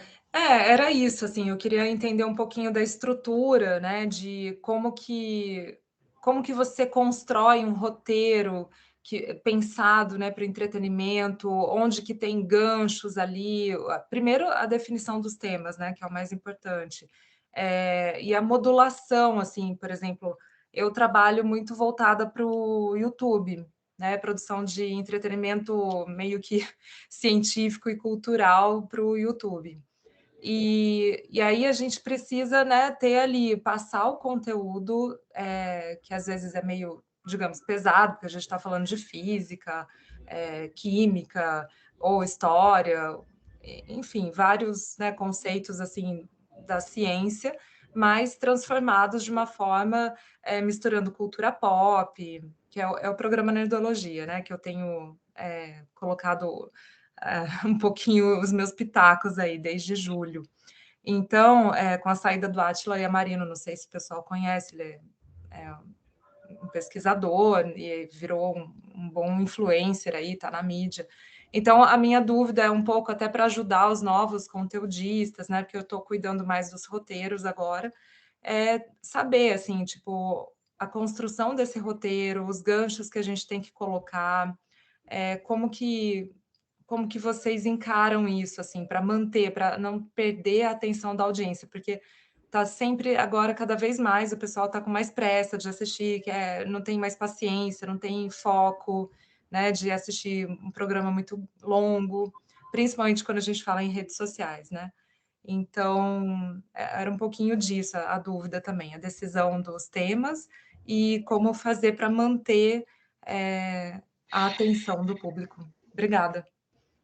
Imagina, eu acho que esse desafio é de todo mundo, né? Não é só do canal no YouTube, não é de um programa de entretenimento, não é só do jornalismo, é de todos, né? Tem alguns temas mais densos, mais difíceis, mais pesados e que naturalmente as pessoas perdem atenção fácil ou deixam de assistir no meio porque é um tema importante, mas tá sendo contado de uma maneira chata. Então, quando eu abri aqui dizendo que produzir conteúdo é a arte de contar a história, eu acho que é isso que a gente tem que buscar sempre. Quando você tem um tema para ser falado, você tem que se perguntar como é que eu vou contar essa história hoje. Então, assim, eu acho que as pessoas, o que a gente precisa fazer é causar identificação, atingir as pessoas com identificação. As pessoas têm que se identificar com aquele tema de alguma maneira, para que elas tenham interesse em assistir, ainda que o tema seja um tema difícil, seja um tema muito distante do dia a dia dela. Então, acho que procurar sempre ganchos com o que está acontecendo no mundo atualmente, trazer um pouco de experiência pessoal, deixar o tema mais leve, trazer algumas artes, algumas ilustrações. Eu acho que o humor em alguns temas cabe muito bem, uma leveza, forma de você conduzir ali. E aí, assim, é muito em função do público que você quer atingir também, né? Que público é esse? Com quem que a gente está falando? É, tem horários aqui, falando um pouquinho de TV aberta, tem horários que a gente sabe que tem um público mais velho assistindo, com mais idade. Antigamente a gente enxergava idoso de uma forma, isso mudou muito. Idoso, gente, o que é idoso, né? Assim, tem mais isso, as pessoas são super ativas, mas tem alguns temas que ainda não agradam muito, assim, tem algumas coisas que eles não se interessam, então, e jovem é a mesma coisa, assim, o que os jovens estão buscando hoje? Então, acho que primeiro é mapear o teu público, quem é o público que você quer atingir, trazer os temas sempre com uma conexão para o dia a dia, o que esse tema impacta na prática, né? A gente está falando de um conceito denso e pesado aqui, mas o que no dia a dia isso pode mudar na vida das pessoas? E trazer bons personagens, né? Eu acho que o personagem é a vida, a cara e a voz de um tema. Então não dá para contar uma história se você não tem um bom personagem, seja ele da ficção ou da vida real. Esse documentário de pobreza menstrual que a gente está tentando produzir, o grande desafio é a busca por personagem mesmo, porque é um tema tabu ainda, as pessoas têm muita vergonha de falar sobre isso, e sem as pessoas, sem mulheres que passam por isso, que passaram por isso, dando a voz e a cara ali, fica muito difícil, fica muito teórico, fica muito distante da realidade das pessoas. Então, acho que personagens ajudam bastante a contar a história. Até vou voltar para o material rapidamente aqui, porque tem muito link com a pergunta da Isabela aqui, os próximos temas. Cissa, eu vou ficar com a tela aqui, mas você me ajuda se tiver mais perguntas e quiser, a gente vai respondendo, por favor. Com licença. Tudo bem? Você tá dando para ouvir certinho? Sim. Não, é que eu tinha feito uma pergunta, daí eu vou aproveitar para refazer ela, aproveitando que vai muito longe do tema, não deu para fazer ela de novo. Eu tinha perguntado no chat que eu tenho uma dúvida dessa parte ali que você falou, por exemplo, de só bater na porta de uma produtora de conteúdo com ideia, mas como funciona assim, esse só bater na porta? Porque assim, não é de fato só chegar e bater na porta, né? Então, tipo, como que funciona essa parte? Voltei aqui, tá? Cada produtora tem o seu jeito de trabalhar, né? Então, a Conspira tem um time que fica buscando esses talentos no mercado. Não tem uma plataforma, um caminho certo para cada produtora. Quando você vai entrando nesse mercado, conhecendo gente, contato, você vai entendendo quem são as pessoas que você pode acessar. Vou dar um exemplo recente que aconteceu comigo. Um cara de Campinas, inclusive, estava com uma ideia, ele tem uma produtora pequena, de criação de conteúdo, ou seja, ele tem ali redatores e eles criam ideias. E aí ele queria vender para o Globoplay. E aí ele me ligou, eu falei, bom, o Caminho das Pedras aqui, a gente trabalha mais ou menos assim, na Globo a gente ainda não está comprando roteiro, não é uma coisa que a gente costuma fazer, mas isso pode mudar, e passei um contato que é a pessoa que cuida de conteúdo aqui na Globo. Então, sempre tem um time de conteúdo nas produtoras, nos players, que estão antenados com o que as pessoas estão tendo de ideias e construindo no mercado. Acho que o caminho é contato mesmo, é tentar descobrir, sei lá, se você tem uma ideia, pô, Fernanda, eu tô super à disposição, tá, gente? Tenho uma ideia, mas queria tentar alguém da HBO. Ah, eu tenho uma amiga na HBO, vou tentar descobrir para você. E aí, esses times mudam o tempo todo, não tem um caminho tão simples e fácil de olhar. Ah, entra nessa plataforma e bota teu conteúdo ali. Algumas até tem, tá? O GNT, por muito tempo, teve uma plataforma, hoje eu nem sei se está funcionando, posso atualizar para a próxima aula, onde qualquer pessoa podia entrar, preencher a plataforma e anexar o projeto. Uns amigos meus, até alunos da CISA, Karina e Thiago, que estudaram comigo, eles estão com uma produtora aí no interior e estavam com uma ideia de um projeto super legal de viagens, queriam vender para o GNT. Eu passei a plataforma e eles inscreveram lá. Então, tem milhares de jeitos de chegar nesses lugares, mas se alguém tiver uma boa ideia, estou super à disposição para ajudar, tá? A chegar onde vocês precisam. É mais contato e cada um trabalha de um jeito atualmente. Ah, certo. Não, eu agradeço pela resposta. Ô, Frederico, você que faz publicidade, é isso, né? Isso, eu faço publicidade, propaganda. Ah, eu imaginei, viu, Fernanda? Porque eu acho que da comunicação, o pessoal de PP tem uma paixão grande por produtora, não é isso, Fred? Eu gosto bastante, eu me interesso muito por essa área de produção de conteúdo, e é a área que eu almejo seguir como carreira mesmo. Eu imaginei, porque vocês trabalham muito com isso, então faz todo sentido. Por isso que eu cutuquei a Fernandinha para falar. Mas esclareceu, Fred? Sim, perfeito. Obrigado. Beleza. Vamos embora, então, Fernanda. E aí, Fred, só complementando, é importante que quando você tem uma boa ideia, você saiba qual é o diferencial da tua ideia, né? Porque hoje a produção de conteúdo ela tem muito conteúdo. Então você olha ali, projeto de viagem. Gente, assim, é incontáveis os projetos de viagem que a gente tem, né? De turismo. Então fulana viajando pelo mundo, é uma criança. Aí o outro é lugares do Brasil que você viaja a baixo custo. Aí o outro é a mesma viagem com muito e com pouco dinheiro. Então, assim, se perguntar sempre qual é o diferencial do meu conteúdo, né? A gente pode falar sobre tudo. Acho que nenhum tema se esgota. Desde que a gente tenha o nosso recorte, que esse recorte seja especial de alguma forma. Acho que isso é importante na hora de vender um conteúdo. Vou voltar aqui, gente.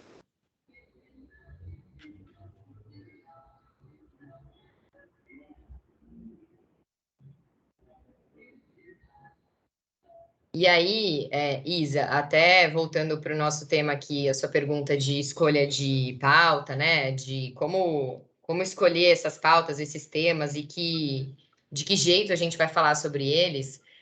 Eu peguei um exemplo aqui de um encontro, que é um projeto também, é um conteúdo quente, de variedades pauta, ele está sempre ligado ao dia a dia das pessoas. Mas peguei um dia que foi mais frio, né? A gente não tinha nenhum grande factual no dia 10/11. Não tinha nenhuma grande notícia para repercutir, nenhum factual que tomasse o espelho inteiro. Mas quando você olha para o espelho do encontro, a Patrícia abre ali o encontro com uma repercussão de uma notícia que saiu do lixão de Atacama.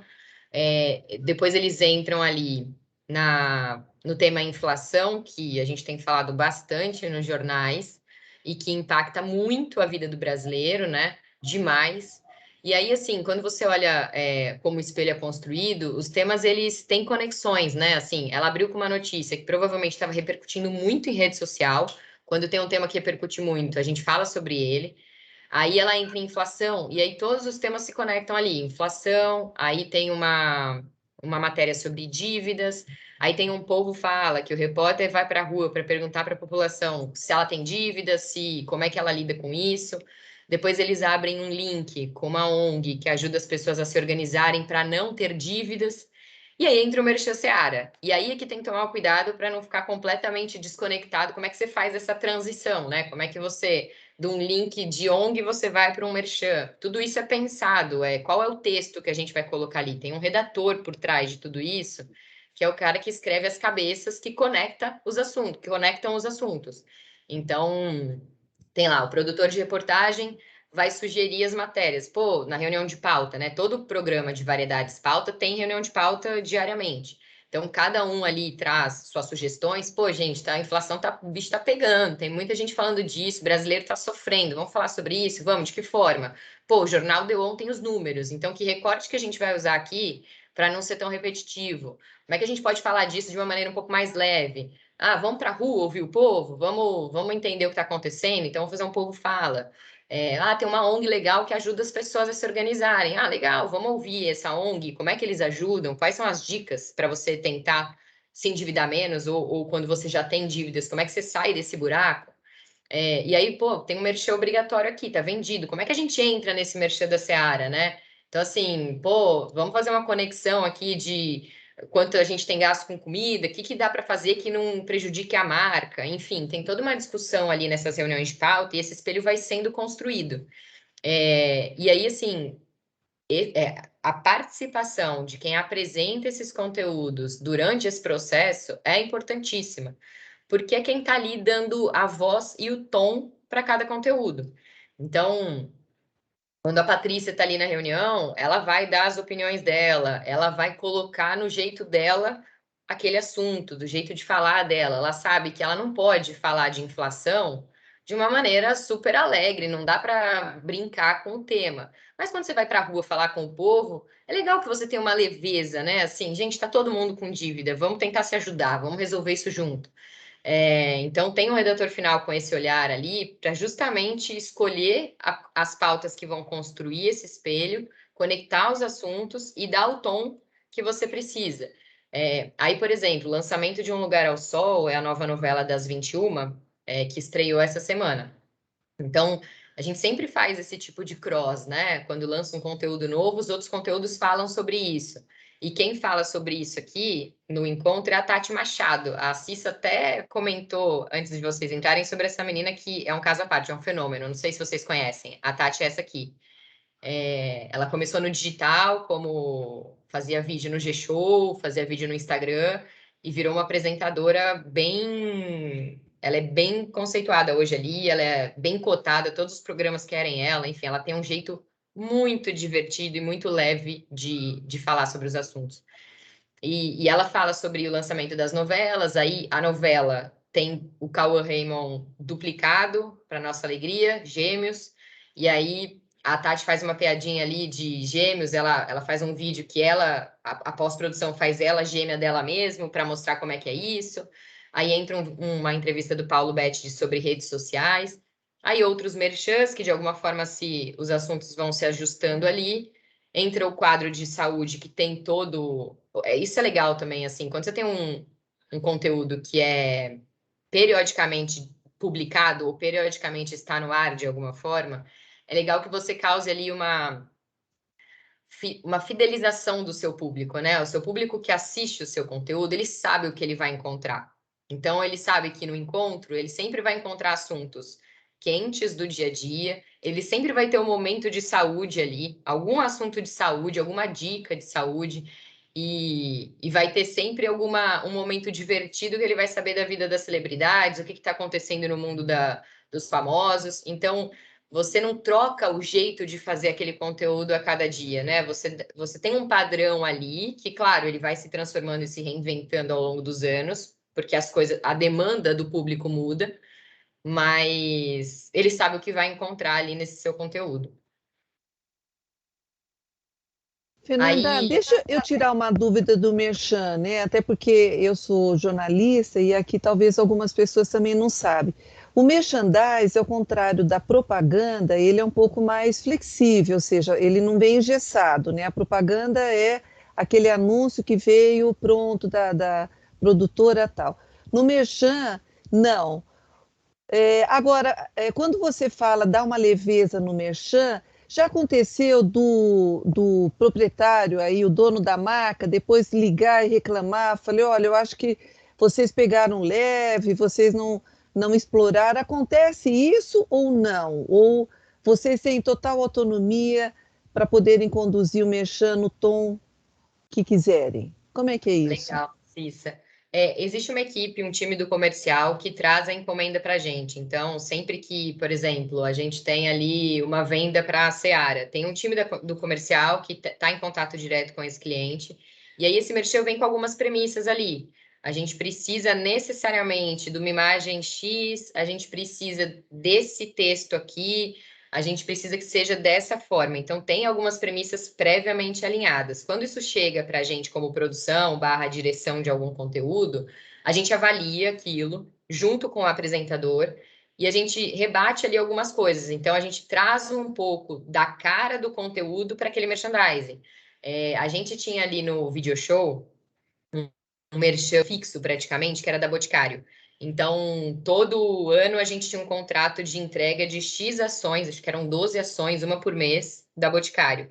E aí a gente discutiu muito com eles ali de como a gente vai fazer isso se tornar orgânico, porque o video show, ele não é um programa, ele é um programa curto, ele tem 40 minutos. Quem assiste o video show é fiel, é um público que sabe o que sabe o que quer assistir. Não dá para entrar um merchandising de maquiagem solto ali. Como é que a gente vai fazer isso? E a gente construiu várias maneiras ao longo dos anos. Então, junto com a direção do programa, né? A gente chegava a proposta ali, bom, a gente vai vender um rímel, tá bom.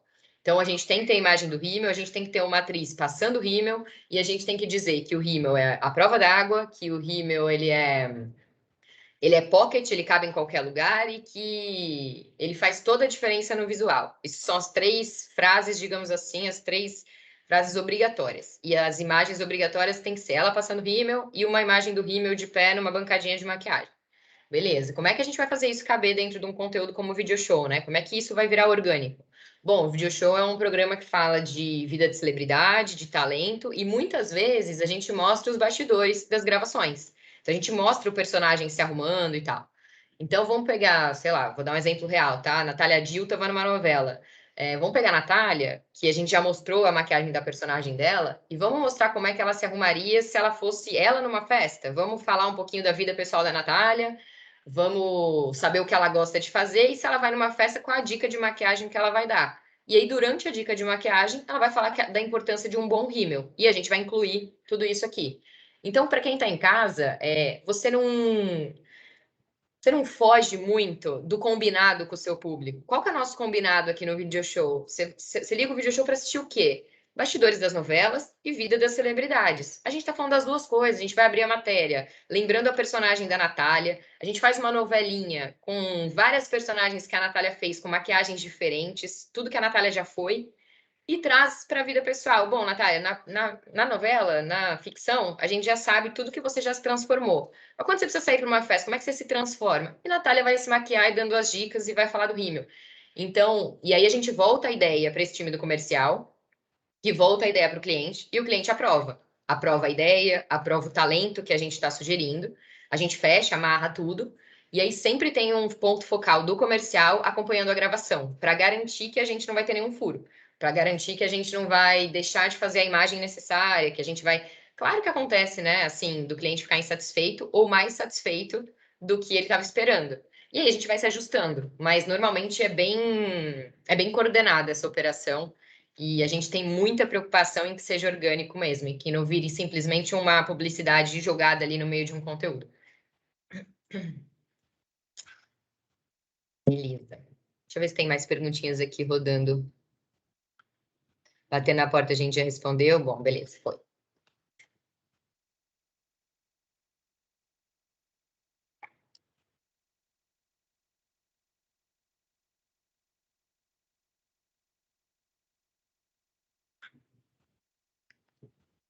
E aí, voltando para os nossos gêneros, recentemente o entretenimento tem feito muito documentário, o que para mim é um ganho imenso e me deixa extremamente feliz. Eu amo documentário, e a gente tem feito bastante coisa aqui para o Globoplay, para a TV aberta, para o GNT. E aí eu trouxe 2 exemplos aqui, o Fala de Orgulho, que foi um especial esse ano, com 60 minutos, 8 personagens, para falar de diversidade, contar histórias de pessoas que sofreram muito preconceito ao longo da vida, mas superaram e hoje conseguem ser quem são 100% do tempo.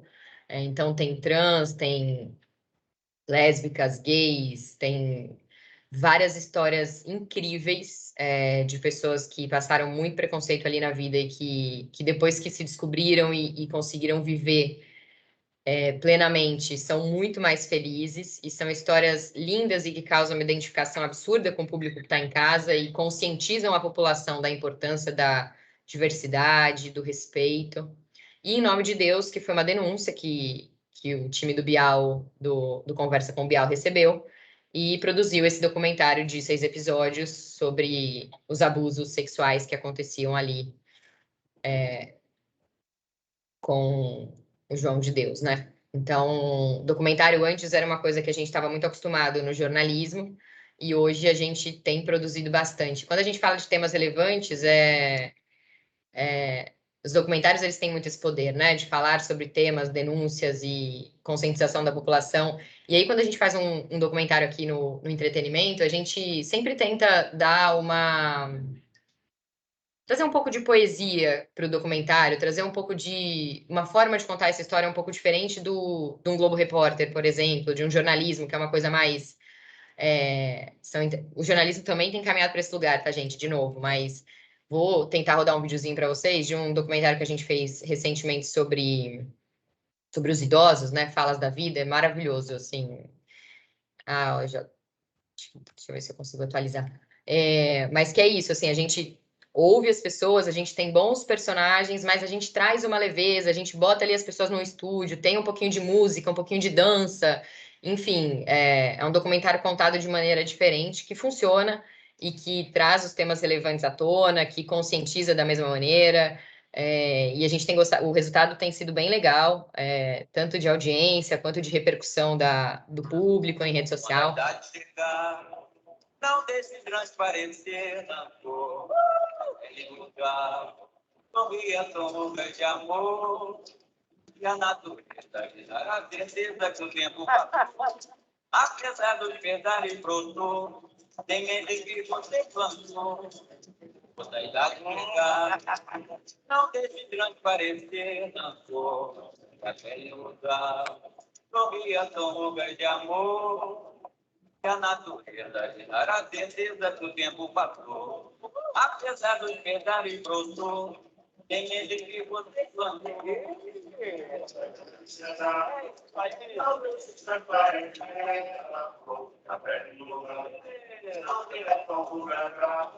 E a natureza gerar a certeza que o tempo passou. E aí a gente vai contar as histórias. Travou muito, gente, porque para mim deu uma boa travada aqui. Não, mas deu para ver sim, Fernanda, deu sim. E aí a gente conta essas histórias dos idosos ali, né, dos 60 a mais, histórias lindas, histórias que mostram quanto depois dos 60 a vida pode ser incrível e mais incrível ainda do que antes disso. Quantas possibilidades, quanta gente que começa a vida aos 60, quanta gente que casa, quanta gente que se apaixona aqui, começa a trabalhar num novo emprego. Então, e aí a gente dá esse tom ali, abre com musical, recebe eles no estúdio, troca uma ideia ali no estúdio, tem toda uma música ali de fundo que trata do tema, e a gente tem feito muito documentário com essa linguagem, e tem sido bem legal, tem funcionado bastante. Eu sou bem suspeita para falar de documentário, sou muito fã de todos os tipos e jeitos que a gente pode produzir, me agradam muito. E aí, a gente tem os reality shows, e aí, dos realities, é muito importante destacar, assim, cada reality tem sua dinâmica, os realities são situações da vida real, são histórias reais, são personagens reais, que vão estar submetidos a alguma dinâmica. E aí, assim, a quantidade de realities que tem surgido é absurda, tem muitas novas ideias, o reality faz muito sucesso, porque o reality é a vida real, né? Então, quando você assiste, você automaticamente se identifica com alguma coisa, com algum personagem, com alguma situação. E as pessoas gostam disso. Então, acho que no reality, independente da dinâmica, claro que a dinâmica precisa ser boa. Você ter uma boa ideia de um reality, você precisa saber ter um cronograma muito estruturado desse reality. Assim, eu às vezes olho ali, assisto muito a Fazenda da Record, eu assisto tudo, tá, gente? Tudo. Assisto Big Brother, assisto esses realities da Netflix, do novo, né? Do Casamento às Cegas. O reality com cronograma, quando você constrói ali a semana de um reality, você precisa ter boas atividades para essas pessoas. Assim, o estar numa casa convivendo, ponto, ele, na minha opinião, tá? Não funciona tão bem quanto a convivência aliada a uma dinâmica. Então, eu sou muito fã de BBB, assim, acho que a produção do BBB é encantadora, né? É gigante, é uma estrutura fora dos padrões para a gente colocar aquilo no ar. E acho que é um momento que você está ali olhando só o que acontece numa casa, e só que, mais do que isso, você traz à tona temas relevantes também. A gente teve aí as últimas edições do BBB, o racismo e o feminismo muito forte, e isso engaja as pessoas, isso gera conversa, isso conscientiza da mesma maneira.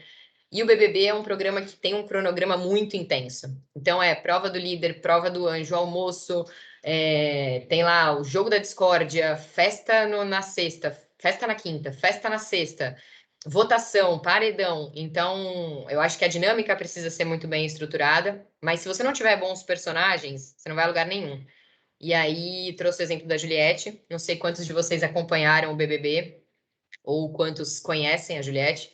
É uma personagem advogada e maquiadora de Campina Grande, 31 anos. Ela chegou no BBB, ela começou a sofrer preconceito no dia que ela entrou na casa, pelo sotaque, pelo jeito de se posicionar, pelo timbre da voz, e ela só respondeu a tudo isso com amor o tempo todo. Ela foi amor o programa inteiro. E eu acho que o BBB do ano passado, ele estava num momento ali, acontecendo num momento que o povo estava sofrendo demais com a pandemia. Era muito sofrimento.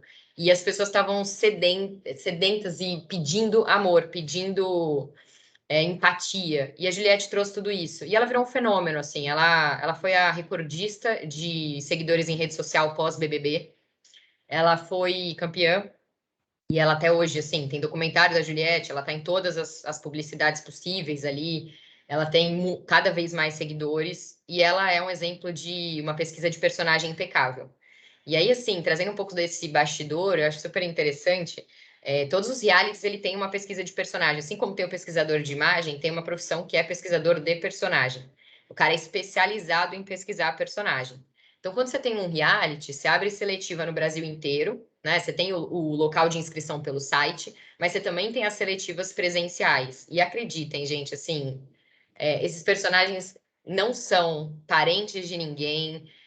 Aliás, assim, pelo contrário, você não consegue indicar um parente para entrar no reality. Não existe isso, é muito sério, assim, é muito. Eu tinha muitas dúvidas antes de produzir e de trabalhar com isso, mas é muito real mesmo nesse sentido. E aí, esse pesquisador de personagem é o cara que vai ouvir histórias pelo Brasil. E aí, pensa que ele tem ali uma entrevista de 1 hora com uma pessoa que está 100% dedicada a querer entrar no reality. A pessoa vai preparada. Ela vai com o personagem dela que ela vai fazer ali, ela vai com o texto pronto, ela vai com respostas pensadas, ela está há anos tentando entrar nesse reality. Então, o trabalho do pesquisador de personagem é descobrir as histórias reais por trás daquela pessoa que tem 1 hora para se vender. E muitas vezes a gente erra, tá? Muitas vezes a pessoa se vende uma coisa e chega lá na casa e dorme o dia inteiro e não fala de nada interessante, não traz nenhum tema para a dinâmica. E a Juliette foi o oposto disso, assim, ela realmente tinha uma história fortíssima, ela perdeu uma irmã muito cedo, ela é uma mulher nordestina que sofreu preconceito, que lutou muito para chegar onde está, que causou engajamento, causou identificação e foi recordista de rede social. Então, acho que ela é um belo exemplo de uma boa pesquisa de personagem. Esse foi um grande acerto nosso aqui. E aí, se vocês tiverem dúvidas sobre esses bastidores de reality, a gente pode falar depois, tá, gente? Fiquem à vontade. Eu acho que é a parte que mais eu era interessada antes de conhecer. Tem toda uma questão de, até voltando aqui, uma questão de sigilo, de confidencialidade. Então, quando você confia nessas pessoas antes de entrarem num reality, tem toda uma estratégia de divulgação dos nomes na hora certa. Poucas pessoas da equipe conhecem os personagens antes do reality começar. Eu não sei se vocês assistiram The Masked Singer Brasil. Posso mandar o link para vocês depois. Um programa que eram cantores famosos atrás de uma máscara de algum... Era atrás de um unicórnio, atrás... Era uma loucura o formato. É um formato da China, da Coreia, desculpa, que deu certo e veio para o Brasil. A dinâmica para produzir aquilo é uma loucura, porque, assim, a dinâmica do conteúdo está 100% em cima do mistério de quem é aquele famoso cantando. Então, para você, como produtor ali, você tem que pensar como é que esse famoso chega no lugar da gravação. Como é que ele vai se caracterizar? Quem vai ver a cara dele só? Tem uma lista de pessoas que pode ver. Então, são 5 pessoas que vão saber quem o cara é só. E aí, como é que ele vai até o palco? Ele já vai vestido com a fantasia. Como é que ele volta? Como é que ele entra no carro? Porque são dias de gravação ali até que o programa vá para o ar. A edição disso é restritíssima, são 2 editores trabalhando, home office, só eles editam, só o diretor assiste o final. Enfim, é uma logística por trás de qualquer reality que é encantadora também, assim, é uma delícia produzir esse tipo de conteúdo.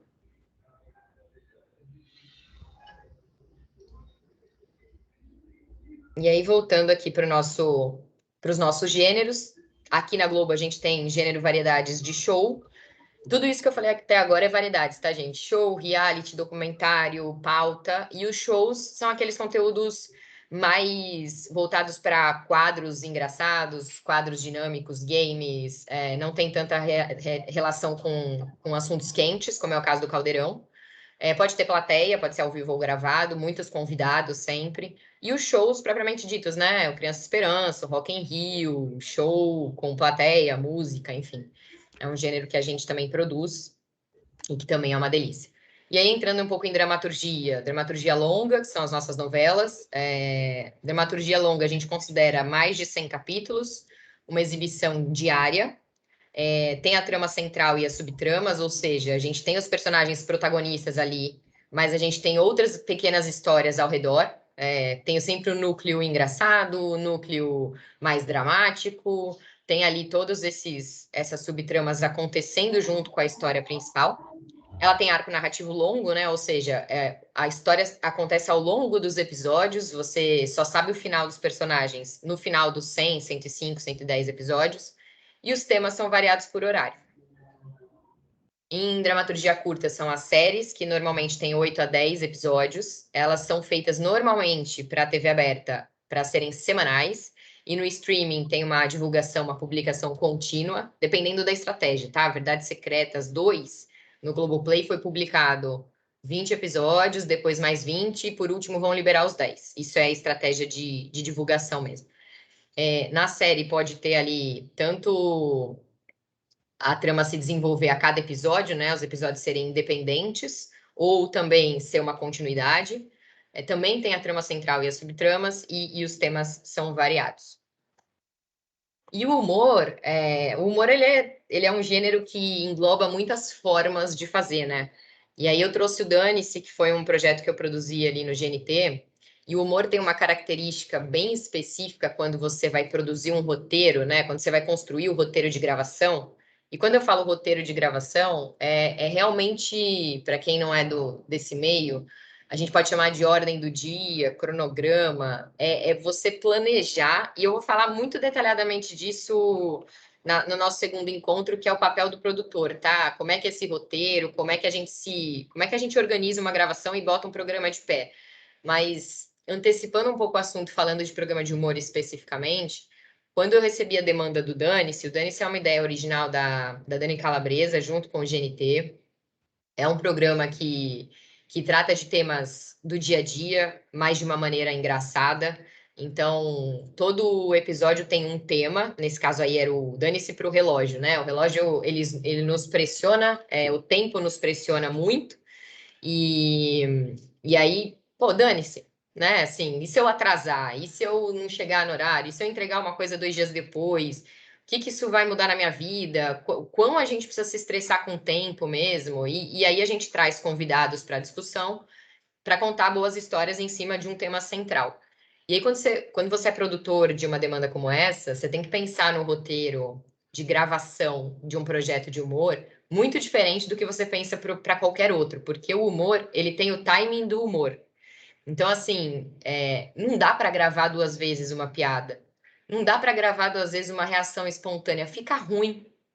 Então, assim, a Dani Calabresa e o Fábio Porchat têm muito essa característica. São muito espontâneos.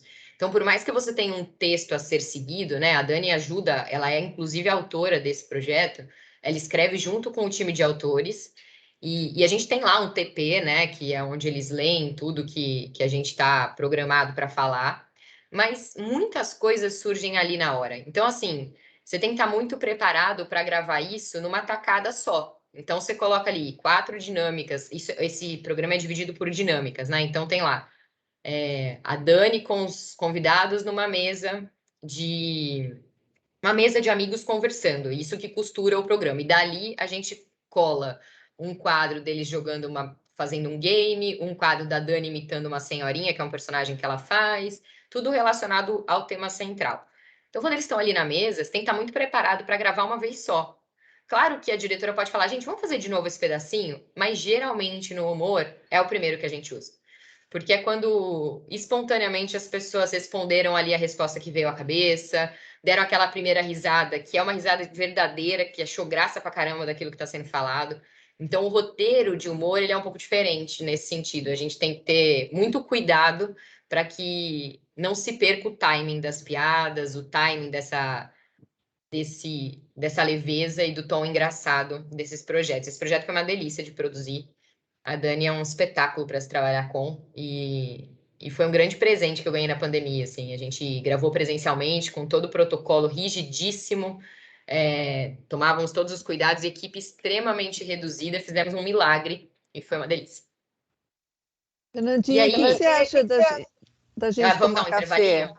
Bora, Você vamos quer nessa. continuar? Não, vamos nessa. Nem vi que Não, eram 11 horas. Boa, 11 horas, vamos nessa. Ô, gente, Tá sabe o que eu queria? Que fazer uma foto com todo mundo antes de vocês saírem, porque vai que vocês não voltam. Mas eu queria que vocês abrissem as câmeras. Vamos, gente. A Patrícia já abriu. Vamos, eu vou tirar isso aqui que me incomoda. Peraí. Tá meio ruim aqui, fechou o negócio. Pronto. Quem vai fazer a foto? Bom, eu, a Patrícia, o Júnior, pelo amor de Deus. Oi, Bruna. Oi, Bia. Quem que eu não vi ainda? Cadê o... Oi, Vinícius. Tudo bom, gente? Bem-vindos. Então, olha, eu acho melhor sorrir, viu? Porque a gente fica mais bonita assim. Então, eu vou lá. Vai, Patrícia. Vai. Cadê o restante? Cadê a Lívia? O Rodolfo? O Fred? O Ellen? Ô, Isa, vem, só para a gente fazer essa foto. Depois eu tento fazer mais uma, tá? 1, 2 e... Já. Pronto. Vamos tomar um café, a gente volta daqui a pouco, Fernanda?